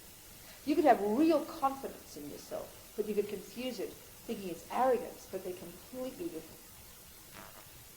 So I kind of think of it like this. If you had, a person, let's say in a group of people, and they've got 2 beautiful people, best in their field, the best models, the most gorgeous, One, let's just say one is humble, one is confident, self-confident in a very healthy way, and one is arrogant. They'd be completely different. The arrogant one will be feeling very nervous, very kind of, who does everybody else think they are, like this, but desperate to make sure they don't find anybody more beautiful than them, and relieved that they're still the most beautiful. As soon as they meet a person who's better than them, they're going to be really upset and they'll go crashing down to low self-esteem. I'm the worst, I'm pathetic. But a person who's got self-confidence would be delighted in who she is, happily admiring anybody else, not threatened at all, not worried if she finds a better person, in fact delighting, tell me your tricks, because she's confident, but she's also humble. So confidence and humility really go together, and that means a non-threatened person, which means it's virtuous. All the virtues are not threatened. All the virtues are relaxed and spacious and connected to others and are happy and delightful. The negative states of mind are all threatened and fearful and worried. You understand what I'm saying? I'll never forget this. I always quote this. Years ago, before I was a Buddhist, I saw this television show about famous people. And 2 of them, one of them was Margot Fonteyn. I used to be really into ballet. This amazing English dancer, Dame Margot Fonteyn. And the other one was Don Bradman, the cricketer. And I remember vividly noticing that on the one side they were the top in their field, but the other way they were both really humble. It appeared to be this way. Humble, unassuming. So it seems to me, when you're really humble and unassuming, and you're also the best, it's a very interesting combination. They were thanking other people, they were grateful, they would admire other people, they were kind of throwing off the praise. So it seems to me to have confidence, you've got to have humility. If you really are just arrogant, it's very painful to be the best all the time because you're terrified that somebody else will be the best. You get upset, you'll fight with people, you'll go smashing down to low self-esteem, you'll have a panic attack about it. It'll be very hard to be the best. I was thinking of the Dalai Lama. You can't find anybody more powerful, more charismatic than him. You understand? He's amazing. People are around him, they say you have a press conference, he's so used to it now. He runs the whole show. You go here, you do this, you do that. The people are all kind of reeling because he's completely running the show like the biggest boss you can imagine. But he's the most humble person. So to have a charismatic, powerful person and be humble, for us doesn't seem to fit, you know. You understand what I'm saying? It's very interesting. And the fact is, to give up attachment and give up anger and give up neuroses, excuse me, if that's not courageous, I don't know what is. And if that doesn't bring confidence, if it brings more low self-esteem, you're not on the right track. This is why we have to distinguish between the neuroses and the virtues. So giving up the neuroses can only bring virtue, and that includes confidence and self-respect. There's no way it can bring, I'm pathetic, I'm hopeless. It's a complete misunderstanding. So we really have to understand the character of the virtues and the character of the non-virtues. And we so easily misunderstand. We so mix, we confuse love with attachment. We confuse attachment with not caring. Giving up attachment, we think it means not caring. Oh, would you like some tea, Robina? Oh, I don't care. I've given up attachment. Like coffee? Oh, no, I've given up attachment. You become indifferent, which is hideous. That's not giving up attachment. Detachment is good. It's the first step. But eventually, the real sign of giving up attachment is you become more loving. If you just become indifferent, you're not practicing Dharma. It's completely mistaken. It's becoming more selfish. So the real sign of giving up delusions is to become more loving and more wise and more kind and more compassionate. It has to be this, because they are the virtues. We really have to get this, you know. Then we'll be courageous. Then we'll know we've got to be, and also we've got to be our own personality. We're not all turning into these clones of mindful, quiet people. I mean, the Dalai Lama is the speediest person you can find. When one of my friends who speaks Tibetan said he speaks so fast you can't understand him. He walks fast. I remember one time, and I'm kind of paraphrasing a bit here, in LA, someone asked about mindful. He said, I don't know about mindful, patient, slow. I want a man of action, he said. Long-term patience. But not the kind of cliched way we think, you know. And I remember really liking that when I first became a Buddhist, because the idea of sitting there and being mindful and walking slowly, give it up, I wouldn't be a Buddhist, you know. Or being quiet. We've all got different personalities. Look at us. Yeah. We're all different. You've got little skinny, quiet people, fat, loud people. Be who you are. Be authentic and make it a virtuous package. That's the point. Because it's in, you know, the mind. And then you look at these deities. I find that very helpful psychology. They're all different shapes and sizes. There's sweet, peaceful ones. There's wrathful ones. There's male ones. There's female ones. There's powerful ones. There's humble ones. They're all different aspects. They're just different psychological qualities. All these deities, what they are just representing psychological qualities, two kinds actually, that we want to cultivate. And then there are some of the deities who are manifestations of the purified aspects of the delusions that we're trying to purify. So Vajrayogini is the manifestation of purified desire. So by practicing her, you kind of use desire to give up desire. But Yamantaki scared the life out of you, met him in human form. Wrathful, raging, purified delusions. You know. Then you've got compassion, wisdom, love, and all the rest. All kinds. And we can see human world, we're all shapes and sizes. So that means Buddhas come in all shapes and sizes for the sake of sentient beings. And all the deities represent these different qualities. So we've got to be authentic and know who we are, know our mind, know our style, and become better at that, you know. So if you're speedy, become better speedy. Nicer speedy. Compassionate speedy. You get my point, you know. It's not just simplistic, oh yeah, attachment or detached. You've got to, it's too superficial to read it, you know. You've got to go much more deeply into it. And we can't do that unless we go to our own mind. Based on the teaching. And it takes time. Yeah.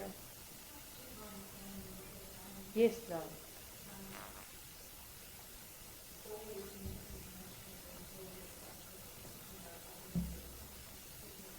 Yes, that's right, exactly. They're all branches of the root. That's exactly right. If you didn't have this ignorance, you wouldn't have any of these other problems. That's right. Exactly that. Because we cling to a sense of I, then we have attachment to I. Anger when I gets upset. Arrogance when I is threatened. Jealousy when someone takes mine. It's all reference to the neurotic I. The stronger the neurotic I, the stronger the attachment, the stronger the anger, the stronger the arrogance, the stronger the jealousy. Yes. Or the stronger the depression. Absolutely. Absolutely. So let's look at depression. It's very fascinating, this one. The more we understand this intimate relationship between these two fundamental states of mind called attachment and aversion. Okay? Remember, remember, attachment is the default mode that runs us from moment to moment. We don't realize this. It's like a motor propelling us. It's driving us from second to second. The desperate assumption that I must get what I want every second. This is really deep in us. It takes time to see it. It's not just, oh, I'd like a chocolate cake. Not like that. It's there driving us like a motor. And it's at the level of assumption that I just must get what I want. So, the millisecond it doesn't, that's the beginning of the state of mind called aversion. So it can manifest in a multitude of ways. So for people like me, it would manifest as volatile anger. I'd smash out. Right? And that's usually fairly evident. That's easy to see behaviour-wise, you know. But another person, when their attachment doesn't get what it wants, it doesn't turn into anger to want to harm others. It goes in and it builds up as kind of like despair, kind of hopelessness, a feeling of depression. This is what depression is. And it builds up slowly because it's inert. And this is why depression is much longer to notice than anger. You understand what I'm saying? And so what it is a general, behind anger or depression, which is aversion, it's like an unhappy feeling, a stressful feeling that's not, it's difficult. Like if there's a depressed person who doesn't get volatile, there's an upsetness that they didn't get what they wanted, so it becomes internal and unhappy. A person like me would just smash out. The minute as a kid I didn't get what I want, scream. You understand?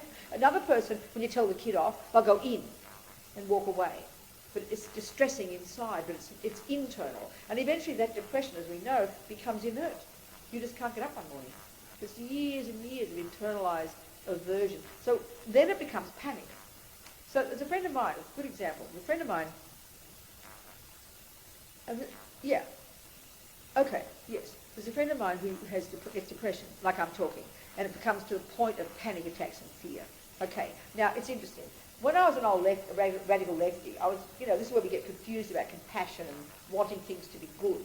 It seems reasonable when you get angry when someone harms you or you smash at them because they upset you. That's what we call regular anger. We tend to think anger when the world is suffering, anger against politics and anger against the mean racists. That's sort of like good anger. You with me? You got my point. But let's look at how anger of any kind is useless. So, this friend of mine, and it was me, and in my days when I was a radical lefty, I had this noble kind of altruism for the world to be a better place. Now that's excellent. No one can complain about that. But the thing was, because of the kind of person I was, my compassion and my altruism, which is there, was mixed with my massive attachment to get what I wanted. And then when I didn't, which is when the racism I saw it, and this one of the things that I didn't want, then it would turn into anger against that. But I would think it was a noble anger because it's mixed with compassion. You with me? Now my friend, who is into the environment, which is common these days, I didn't know about the environment when I was in the 20s, so she is into the environment, and she's really seriously wants the world to be a better place environmentally. So when she's got to so what happens with her is exactly the same. She's got this noble altruism for the world to be a better place. But she's also got attachment for it to be a better place. But we can't see the difference. I couldn't see the difference between my altruistic wish the world is a better place and my attachment to it. But because we're all deluded, you've got the attachment. You're with me, people. So when my attachment got thwarted, it turned into anger, which looked like noble.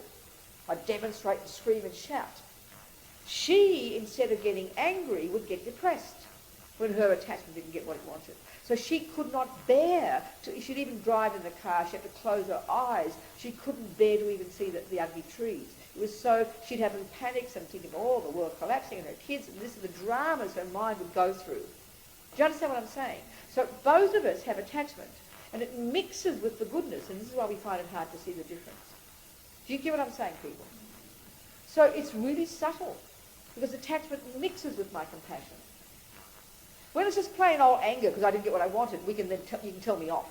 But you didn't tell me off. We normally don't tell people off if there's anger about violence, and anger about racism, and anger about sexism. We kind of think that's noble. But it's still anger, because the attachment part of you didn't get what you wanted.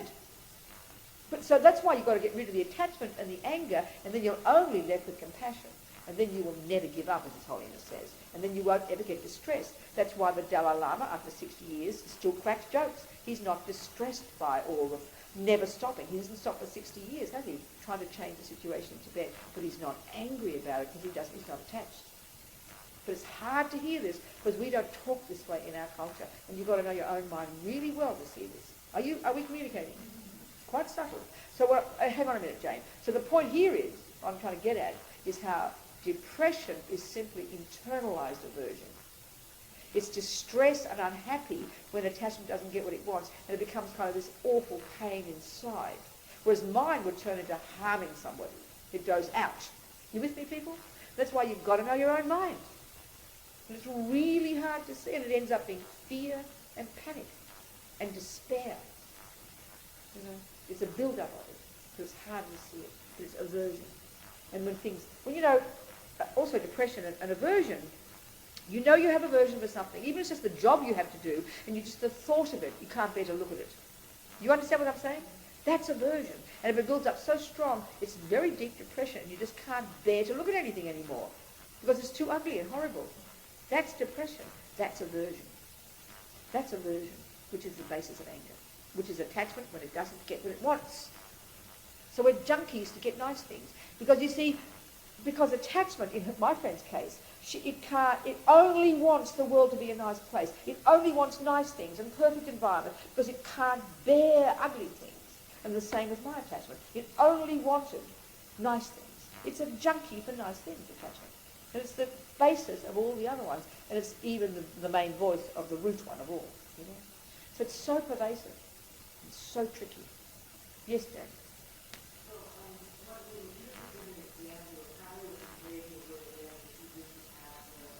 Anger.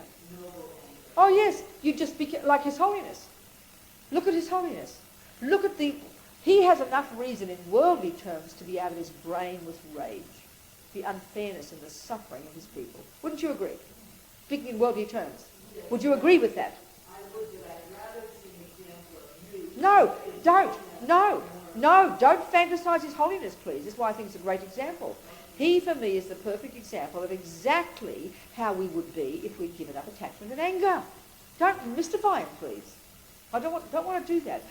His responses to things is exactly, and I mean, there's no way I'm like that, but I can see the beginnings of that in my own mind, that the things that would have made me raging one point don't anymore. And this is where it gets to a really much, what I can talk about, knowing from my own experience, what I've learned, is that when we realise that attachment is this terrible junkie that's frantic to get what it wants, I mean like frantic to get what it wants, then it's like real, then we can see the primordial fear that arises when it doesn't, which is what anger is. When I was screaming and shouting, I'm wide-eyed with rage. I'm having literally a panic attack. And so it's all fear.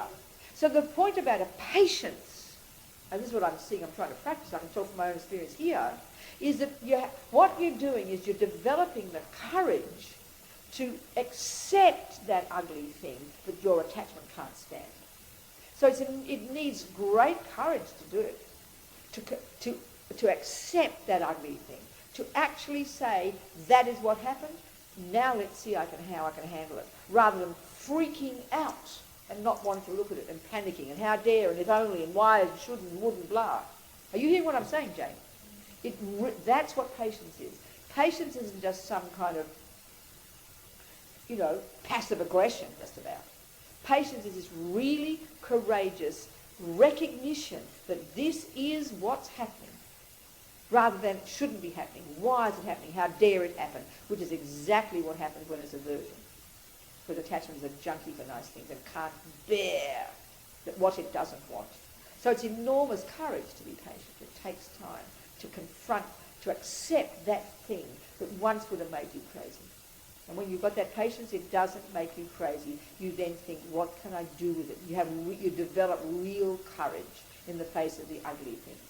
This is an incredible state of mind, what we're trying to cultivate, you know. So then that would be like creating conditions for way life in the U.S. What? Ways that I know way life. So it would be petitioning people to change the situation. No, I'm not saying that necessarily. That might be a thing you decide to do. That might be. I'm not necessarily saying you have to go out there and do something. I'm not saying that. But if that is the issue we're discussing, like for the Dalai Lama, the issue is Tibet, right?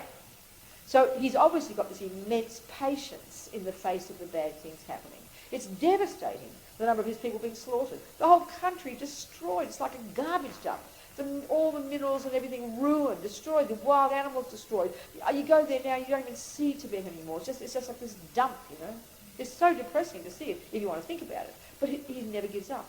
He never gives up. He never gives up. Trying this method, trying that method, trying this method. So the political activity, petitioning, whatever, you would do it because it's the right thing, but you have no expectation that it will work. And no matter what happens, you then try this one, and then you try that one. Patience means you also have this perseverance of never giving up.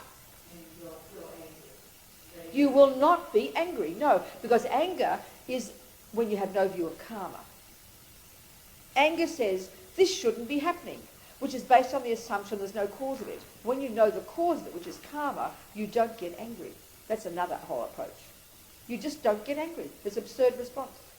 Literally disappears from your mind stream. It takes time. I mean, it takes immense time. And it's a courageous state of mind to have patience. Because you see, when we tend to think of patience, we think of almost like passivity. You don't care. That's totally, that's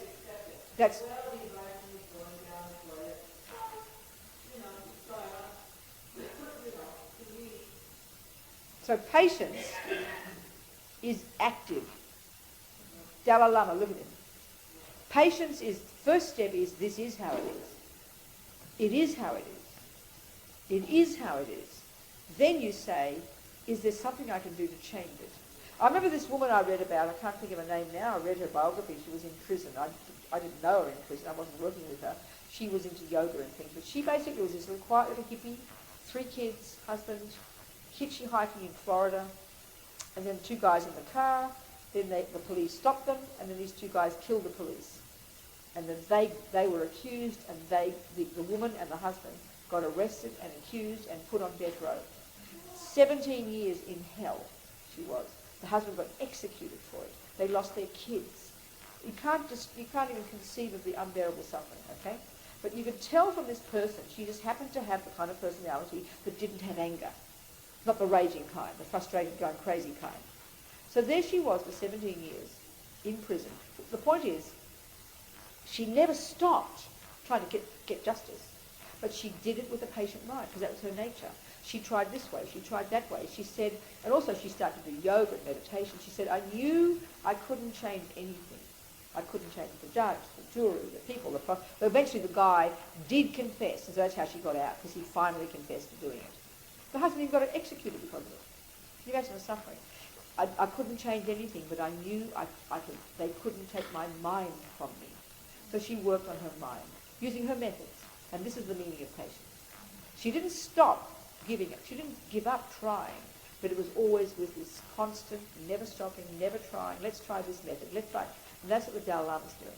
And that's real patience. You don't just bash your head against a brick wall feeling sorry for yourself, because of course is what anger is, and it must be terrible.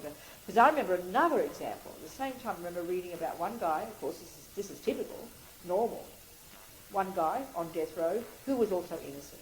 And he literally made himself insane, raging, screaming every single day until he was shackled and put in insane asylums, screaming, I did not kill and rape that, whatever. You understand? And the point is, they were both right. They were innocent. But look at the difference. She was able to work on her mind. He wasn't. And this is where in our culture, in samsaric culture, we have this incredible belief that there's goodness in anger because you're right to be angry. It's like saying you're right to stab yourself. You have the right to stab yourself, you really do, but what a foolish thing to do. And this is the pain of ego. This is the pain of ego. The voice of ego says, I'm allowed to be angry. Doesn't matter who it is. It doesn't matter. You didn't meet my sister. Never mind. A person I know who's, and her husband, their child was abused sexually. They were Catholic, they'd given it up, and they're full of rage against the Catholic Church and the priest who abused their boy. That's fine, fair enough. But they have this very strong philosophy of anger, and they say there's no way they can ever stop being angry until other people stop getting suffering. So they feel it's virtuous to be angry. Do you understand? They feel it's a virtue to be full of rage and no forgiveness. And as long as people suffer, they have no right to be happy, they said. So that's kind of, in my opinion, a bit twisted. Because when you have anger, the point is you go mad. And you can't help a single person. It's so counterproductive. But we so truly, in our materialist views of the mind, truly consider it healthy and normal, and you'd be weird if you didn't have it. There'd be something wrong with you. So it's really quite shocking what we really think is normal and not. And we only can base that on our own mind, Of course, if you're naturally angry, you think it's a healthy response, But it's like a nightmare. And this is the general point that Buddha is making. All the delusions are delusional, they're liars, they make things look worse than they are, and they're deeply, deeply, deeply tortured and suffering. So it's like we're setting ourselves to hell right now, following these delusions. And this is the other thing, the point is, even if you don't have the view of karma, that you created the cause to have this, which is a pretty huge point. But if you can see the suffering that anger causes you. I remember this example. My friends on death row in Kentucky, they told me about one old Catholic guy who would come visit them. And he would tell the story about 30 years before, how his own daughter was raped and murdered. And so he said for 30 years, this rage and grief, totally reasonable in the way we understand. Out of his brain was rage and grief. Truly believing it was right to be this way, and like many people think, he could never give it up because that would be letting his daughter down.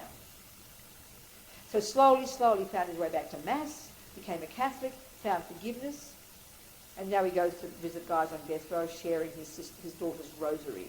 And the point is this. He said, after 30 years, I realized that my suffering was from my rage. That's the point.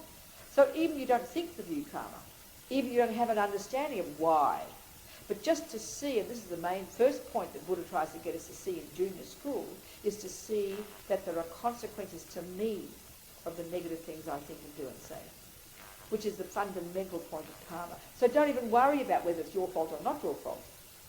This is the point. If we can just have enough self-awareness, enough self-respect to notice the nightmare that anger causes us, that attachment causes us, that jealousy causes us, and that depression causes. Not out of guilt, not out of beating yourself up, but out of real ownership. This is absolutely astonishing realization. Then we can have the space. Then we realize, that's what that woman said on death row, I knew they couldn't take my mind from me. This is stupendously brave, actually. Because that's the point. Then, of course, you add karma to it, even more profound. But, to know we can change our mind.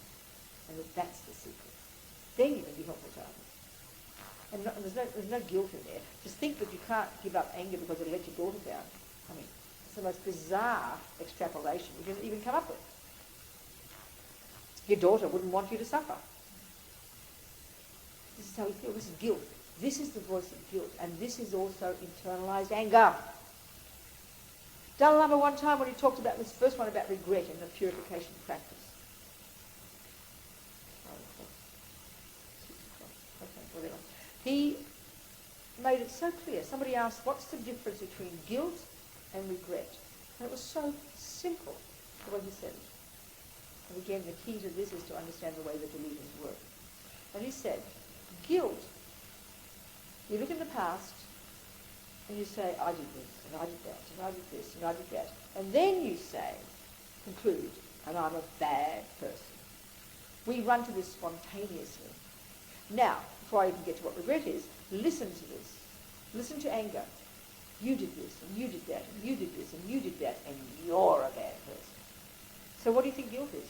Another variation of, it's a particular version of anger. Depression is just kind of frustrated, thwarted attachment that turns into despair and hopelessness. But guilt is a very specific, clear example of anger against yourself, which is why we have so much self-hate. Dalai Lama heard about the self-hate we have. He said, that's a mental illness. In other words, we have very strong attachment and very strong anger, and for many of us, the anger turns against the self. That's what guilt is. It's another variation of internalized, a frustrated attachment. Anger is against the self. And we think it's a virtue. We think it's a virtue. That's so tragic. So what's regret? This step we're trying to do in the front, the first one, in the purification. It's this, what I just said. It's based upon this recognition that that anger, that this, okay, what he said was, regret, you look at the past, it's the same. I did do this, and I did do that, and I did do this, and I did do that. But the conclusion's different. And this is what we have to cultivate. Consciously cultivate. Instead of saying, and I'm a bad person, which is a totally useless state of mind, just paralyzed. No, there's no action there. It's hopeless. Instead of this, we cultivate the other conclusion, which he said, you say, what can I do about it? It becomes proactive. And that's what I quote, is what I heard Martin Luther King say one time. Amazing. He said, it's okay to be angry, meaning it's okay to find fault. You must say there is racism. You must say there is sexism. You must see the problem. But we forget. We think then you've got to go, aren't they bad, they're this, they're that, which is the rage part. And it's just impotent.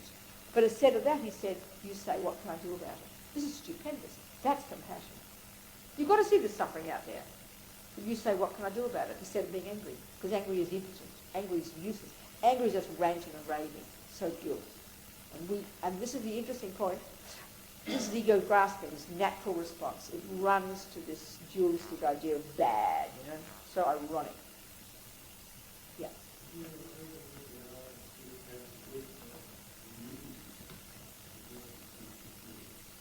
Yeah, quite shocked by how, in other words, we've got very strong ego grasping and very strong attachment, and therefore very strong anger against self. Yeah, it's quite an intense one in our culture, isn't it? It's true. It's quite intense, and we all like to blame the Jewish mummy or the Catholic Church. But that's not appropriate, I think. You know, I mean, guilt is all. I mean, huh? I know, but I think it's fine because if you have the view of Creator, and you love God. You need to be guilty. You need to regret having done it because you went against his will. So you therefore beg God to forgive you. That's quite wholesome if you do it properly. But when we misuse it, we end up just feeling guilty and shamed. And I find that, you see, that's what I find utterly interesting. I don't understand it really, I have to say. But it's so prevalent. When there's a lot of guilt, like all these priests, 50% of them committed suicide. Most of them have had tortured relationships because they were abused by the priests and those little boys. But for me, what I find interesting, I don't know, they have incredible guilt. So I want to know what it is. What is it about us, when it's sexual abuse especially? Why do we think it's our fault? I mean, I'm being a bit naive here. So why would it be, for example, one of my friends, a person I know, was abused as a boy, and he took 30 years to tell people. And that's common, apparently. So what is it about guilt? Why do you feel guilty when someone harms you? But why is it? Why is it? What? I'm just wondering. I don't know. Anybody have any insights into this? What, darling? No, that's putting the power on that person. I'm talking about the person who feels guilty. So I want to know what it is. Why, when you're abused, would you feel guilt? I'm just curious. What's the mental process? Embarrassment. Embarrassment. But why would you feel guilty? But why would you think that? But why would you think that? But why would you think that? I'm fascinated.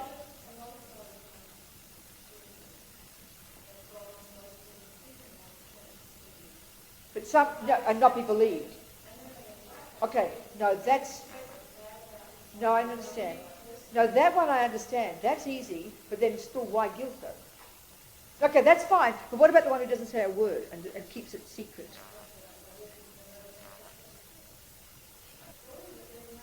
I know all that, but I'm wondering why. Why do you go to blame yourself is all I'm saying. If someone harms you, why do you think you're the fault? That's what I want to know.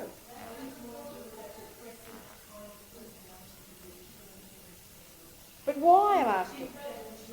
But I'm asking why.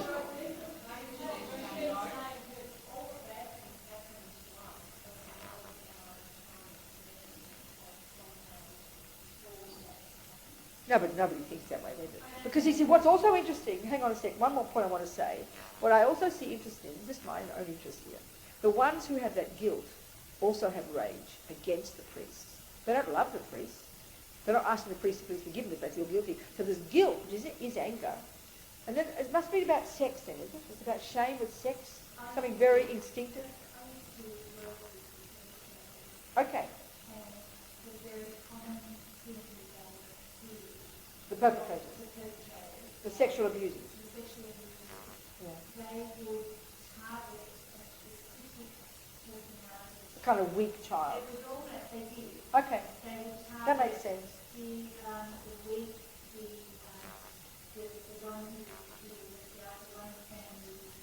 I see. That's interesting. Okay, this is helpful. Thank you. They said that. They said that. The perpetrator said that. Okay, very interesting. Very good. And sometimes to this point, inside the psychology. Yes, right.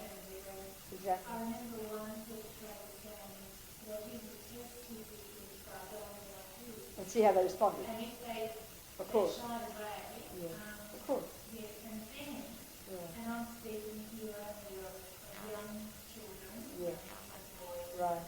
you know, that they would have a bird in the hand, running the bush and everything. Of course. No, that'd be right. Yeah. So often they would threaten the children to keep them silent, but because of their very weak personality, then, this could explain the way, they would leave the child when they got to a certain age and take them to another child. Of course. So that first child had been abused emotionally. Yeah, that's right. Right, I understand. So, yeah, that's right. No, I hear it. And this is a common way. oh, And that would make sense if it's strong attachment to get a child. You'd have to do all that. You have to be inside your own mind. That makes sense. And the other thing I think is interesting for me about this one, it has to be also, when we factor in the deepest way that our attachment works, more than to money or power or food or sex, is attachment to be approved of. So that part of all that would be, first you're proud, you're honoured that someone's chosen you. You would be. You would be.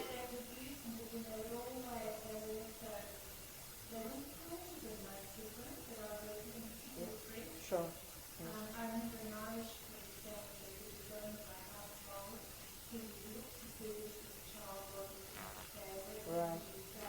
And win them over. No, I understand. And Yes. and win, and Right. eventually the mother, you know, they had her dad, and the mother would say, oh, you know, she was so Right. Exactly. and then they would make a good pressure. That's right. Exactly. That's often people do. That's right. Now that makes sense because of course you want to win them over. Of course you want to win them over. Then You they do. It's reach like that having a girlfriend. age, and they would have a mixed up. Right. Okay. I see. Oh, the first thing we learn was that the first thing is emotional. Of course it is. It's obvious.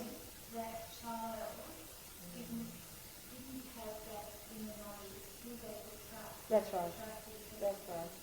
Yeah. So, and I think that's Yep. About the guilt. probably The guilt. difficult for the child because they don't develop that capacity I understand. to say to people. Well, until they work on themselves, until they heal themselves. Yeah. Yeah. But they keep it silent. Yeah. No, all that really unpacks it. That helps. What? What do you say? What do you ask? Why do some people so Well, I suppose that then because you feel like almost this person's been kind to you, but you're down, you feel guilty. And it's too complicated. Yeah, I understand that. That makes sense. Sometimes it's like the shoes and no one's going to use you, and the other one's taking And when you look at the fear of being not approved of, that would really run you from prison, and then it all builds up inside. And then you start, of course, getting anger, and then it's concrete, and then you feel you can't change. And that's very much the victim mind, the people who support the victim. And that would be, what is interesting, yeah, now thank you, that helps, that's really helpful. What was your job?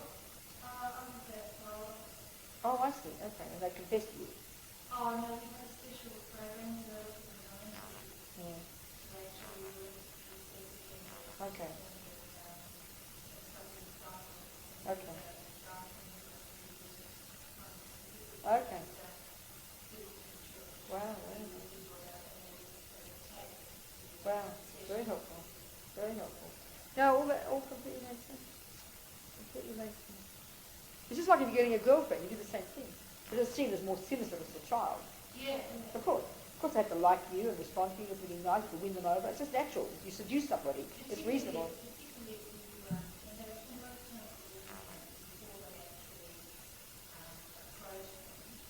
But that's also what a boyfriend does to get a girlfriend. It sounds an awful phrase, grooming. It just means winning. It means winning them over, seducing them. I know they do. It just means seducing them. You know?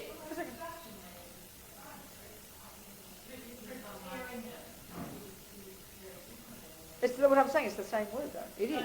It is. It's attachment. No, it is. Attachment getting what it wants. You've got to seduce the person to like you. Then you can get in their pants, you know. Of course. Of course it's true. That's attachment, darling. Look at boys and girls. No, it doesn't. It's attachment, darling. Just, unfortunately, these guys, they're attached to children. I didn't say they were. Most aren't, dear. Who want to get in your pants are not in love with you. I'm sorry. So I'm talking about normal deluded behaviour of 90% of people involved in sex, dear. Come on. Please, give me a break. Children, grown-ups, are all the same. All bloody, we're all like animals, you know. Shocking. Little depressing. See this virtue. It's a good word. Yeah, okay. It's not. It's just, no, it's not. I disagree with that.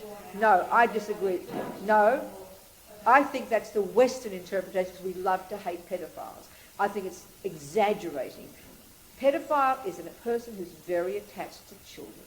I'm sorry, the same as any other attachment. It's just that we love to hate pedophiles. I'm very sorry. We love to find people to hate. So I think all these terms are sort of sinister. They're just a person who's trying to get a girl, little... Of course I've got to use these things because they're feeling guilty themselves and it's naughty to like a child. This is my opinion. The more I understand attachment, this is the same, you know, we're all ridiculous. Just that it's naughty doing it to a child, that's all.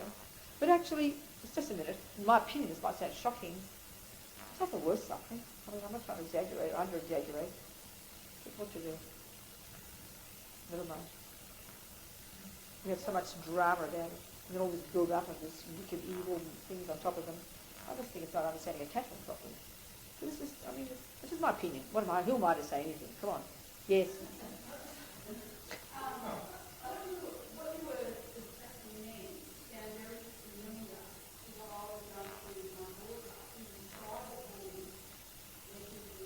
Okay, so we're talking about attachment here. Okay.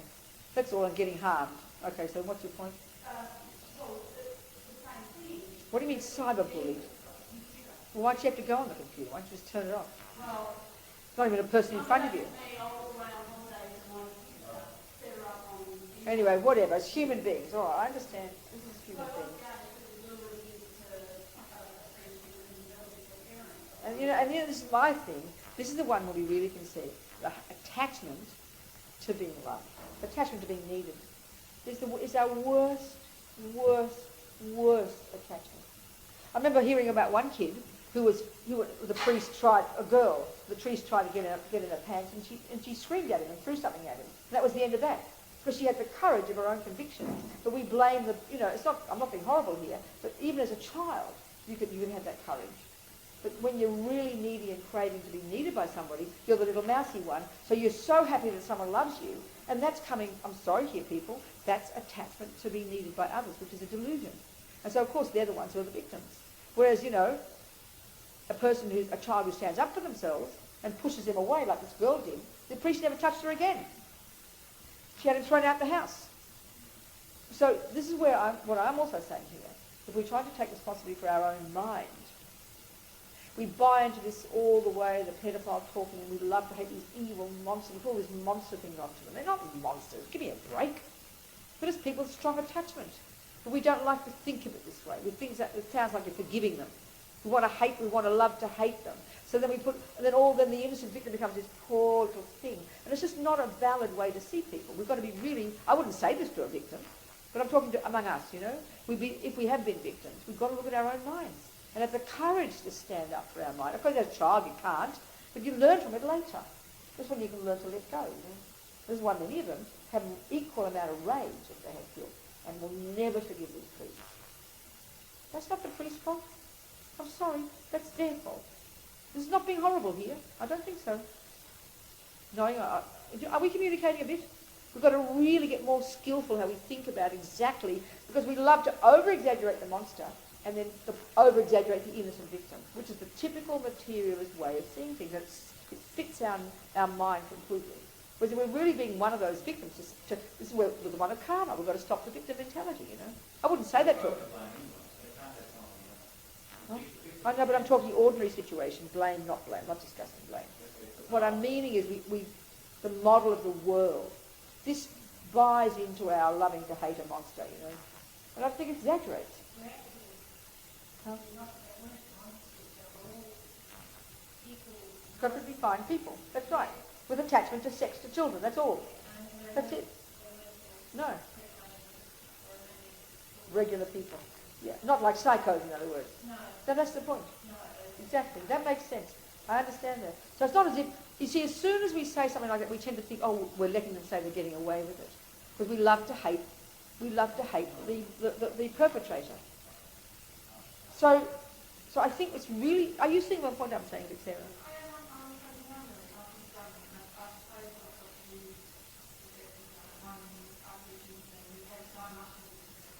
That's right. That's right. Yeah. Of course we have. Yeah. That's right. That's right. So what's your mixed feelings? You're saying you've got mixed feelings about it? Okay, given this is a Buddhist group and we're having like a discussion group here, didn't mean to have, so make it, try and apply the Buddhist understanding of it to see if you can get some perspective. Which view?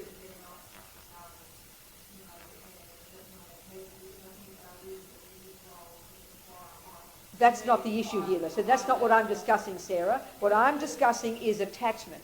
When we look into our own, this is what I'm discussing. I don't care if they're religious. And of course they've got a role and shouldn't harm. That's not the discussion. What I'm saying, my main point is this.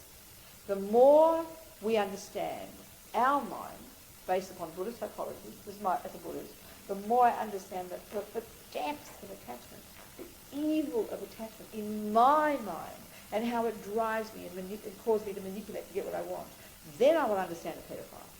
That's all I'm trying to say. Then I will understand. And then when I look at the depth of, which helped me hearing that, the depth of our attachment to be approved of, which is what runs all of our suffering, then it helps me understand the victim. That was really helpful. But in other words, we've got to take responsibility. I'm not saying I'm going to give this lecture to priests. What? Darling, none of this is the issue, please. Give me a break. Sarah, this is my gig now and I'm going to take over.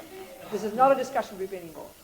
I'm sorry. I allow it to be a discussion group. The learning from this, 3 people want to speak to me. The learning from this, for me, is to, and this is the point, is to get clear about the truth. We all want the truth, right? So we have to understand the delusions. And I can't look at someone else's delusions until I know mine. If I can't possibly understand that victim or that pedophile until I understand my own attachments. So for me, it's a really good exercise, like the equanimity one, when I think of a pedophile in front of me to see his good qualities. You must have seen it being their parole officer too.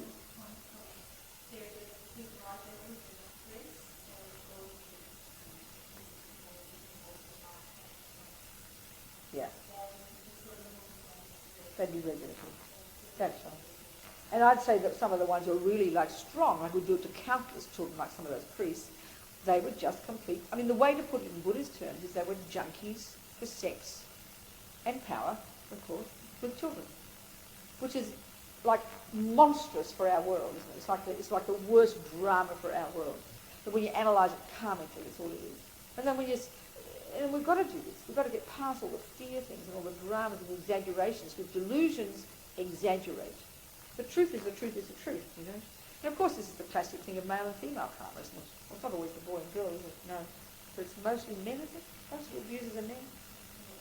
Male. Okay. Just now reading one, like in the New York Times, a review of one of the books. Again, this is how we romanticise things. The Second World War is always romanticised. Vietnam was always seen as disgusting. I'm sure they're both the same, you know. But we love World War II as noble and special. But this new book, she's uncovering all the terrible, terrible things that the American soldiers did. The raping and the abusing of the French women. Shocking. And it's like, Americans are going to be so shocked to read this, because there's no romantic notion the Americans came and saved France and saved Europe, you know. But suddenly, and then how, for example, the majority of men who would be tried for rape in the military, guess what, were black. I mean, it's heartbreaking to read these things. So it's just, and of course it's the sexual abuse one is very intense for people. I mean, many more parents pick their children up than abuse them sexually, but no one cares about that. Sort of do, but not really. Many more murder their children. It's not as bad, you know. It's the sex one is horrific to us. It's like this, isn't it? Very fascinating. Anyway, please, all these people want to talk. Yes.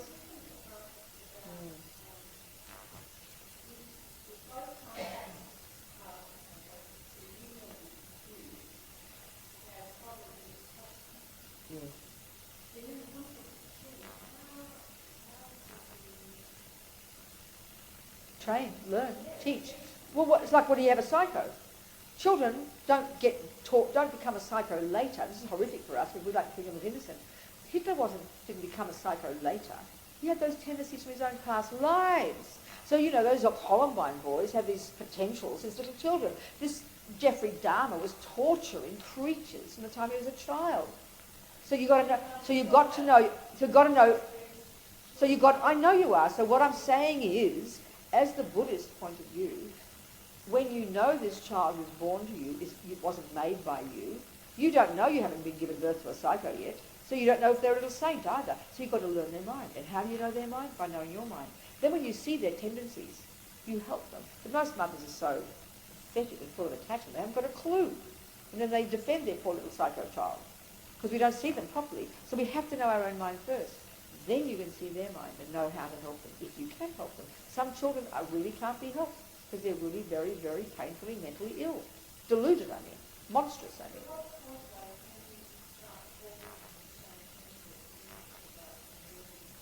To whom? When they're adult, when they understand it, darling. When you start talking about maths, you've got to know what level of maths they're at. You've got to know the intelligence of your child. It's extremely hard. You don't teach a child about their attachment. You just try to protect them from it, if you can see they've got it. I mean, children rape.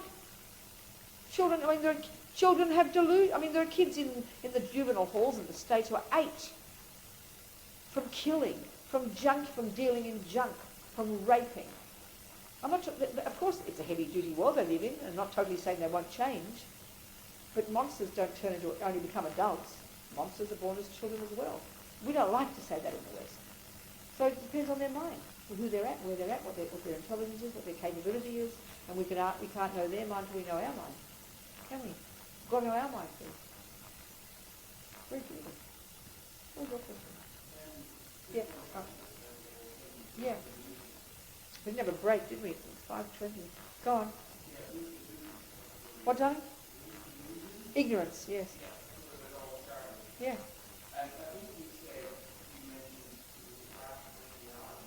The primordial belief that I and everything else exists inherently. That's the technical term for it. Experientially, it causes panic and fear and grasping, which then brings attachment, anger, jealousy, pride, and all the rest.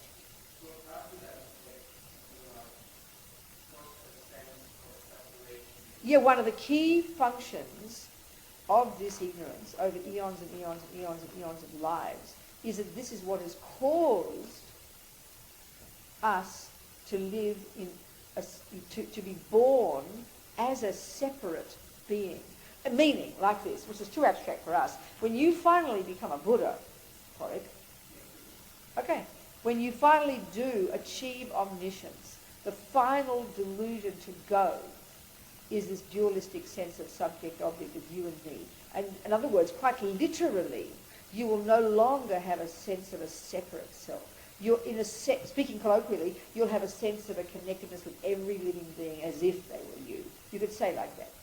So this whole idea of you and me and all the objects and all the separateness literally is the biggest, the most primordial mistake that we have caused from eons of grasping at this eye.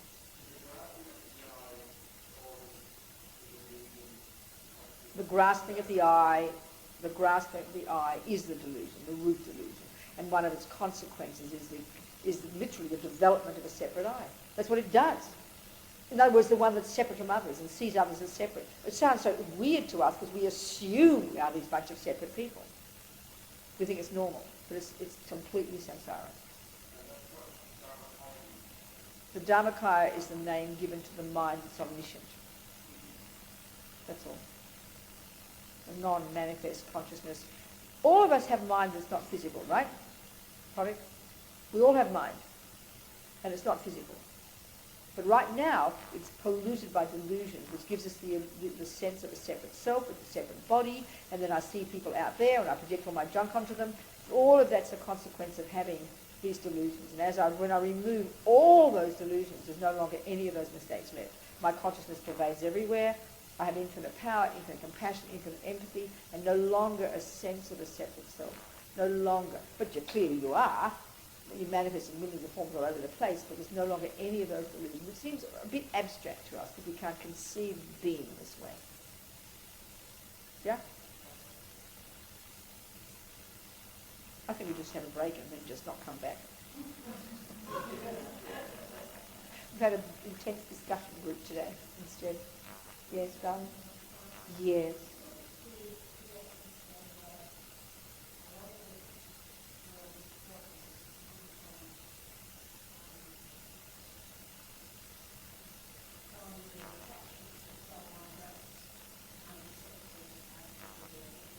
Absolutely. It's a simple way of putting it, sweetheart. Yes. Because attachment wants everything to fit with me. That's right. Obsessively. Frantically. Oh. How do you know? Oh, I'm missing it.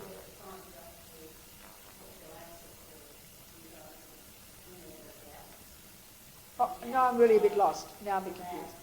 So I'm a bit lost now. Say some more.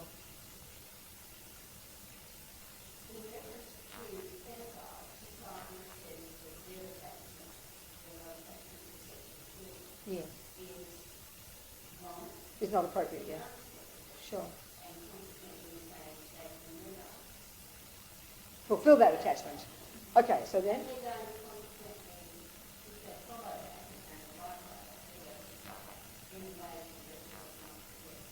Well, it's a possibility to say it. Well, you could say it that way, perhaps. I haven't thought of it like that. Yeah, it's interesting, isn't it? Oh.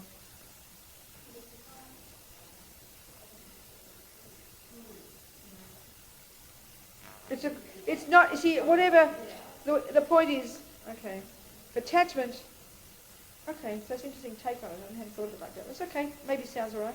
Maybe it sounds fine what you're saying, yeah. Yeah, whatever. But the point is all of us have to give up attachment anyway. So you'd be grateful for an opportunity. You really can. But it won't ever change. I mean, I remember a sex abuser, a guy I knew in prison in Australia, and then he came out, he used to rape people. And they give him all these drugs. He's got his breasts now, they give him all these hormones. But maybe he can't get his thing up. But his mind hasn't changed. It's the joke, because I mean, it's not, attachment isn't the function of the organ. It's a function of the mind fantasizing with its addictions.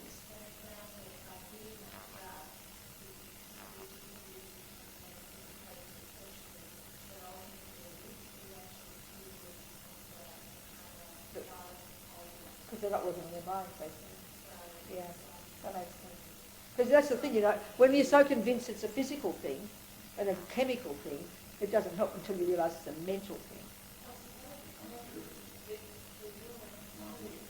Listen to what he's saying, John. John, he's saying.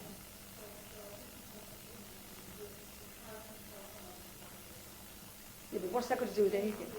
Yeah, but what's the point there? I don't get the point now then. What's the point of saying this?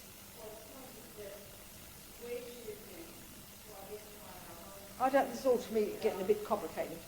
It's not getting on track. Okay, whatever. I'm getting impatient now. I don't know what you're talking. It's all to me rolling into the sky now. The point is when you...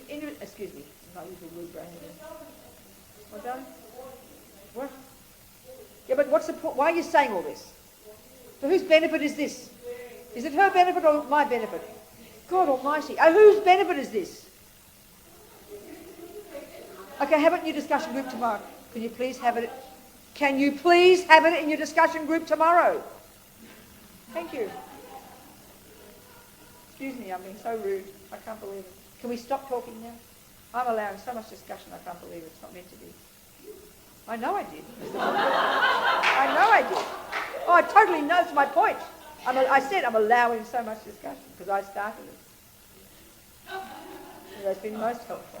But okay, let's conclude. The point of all this, for me, is to understand our own attachment. We want to come to compassion for a pedophile or whoever. I have to know my own attachment. Okay, one of my main practices, I tell you this is very helpful.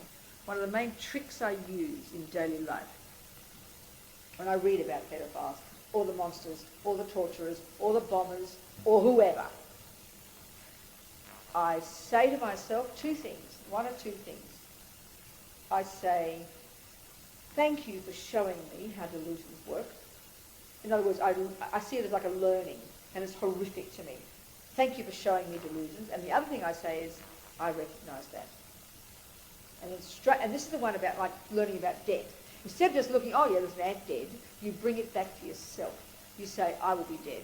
And then it's a learning. So when I hear about this, all of this, I keep trying to understand it in my mind. I can completely understand attachment to sex with children because it's attachment. All it is, you see, attachment, whether it's to carrots or power or sex, is exactly the same delusion. It's a question of the object. Whereas we think sex as something like, different. Because it's a gift from God and you're this warping creation or whatever Archbishop somebody said on Q&A. But it's just simply a really intense attachment. So when I use that example of my friend Panos in Greece, remember the 6-year-old boy walking down the street and he sees girl shapes and he says, Mummy, why is my penis standing up? Or you see the furry who sees the Mickey Mouse mascot and his thing stands up. Or the torturer, Jeffrey Dahmer, he gets turned on not by seeing things, but by torturing.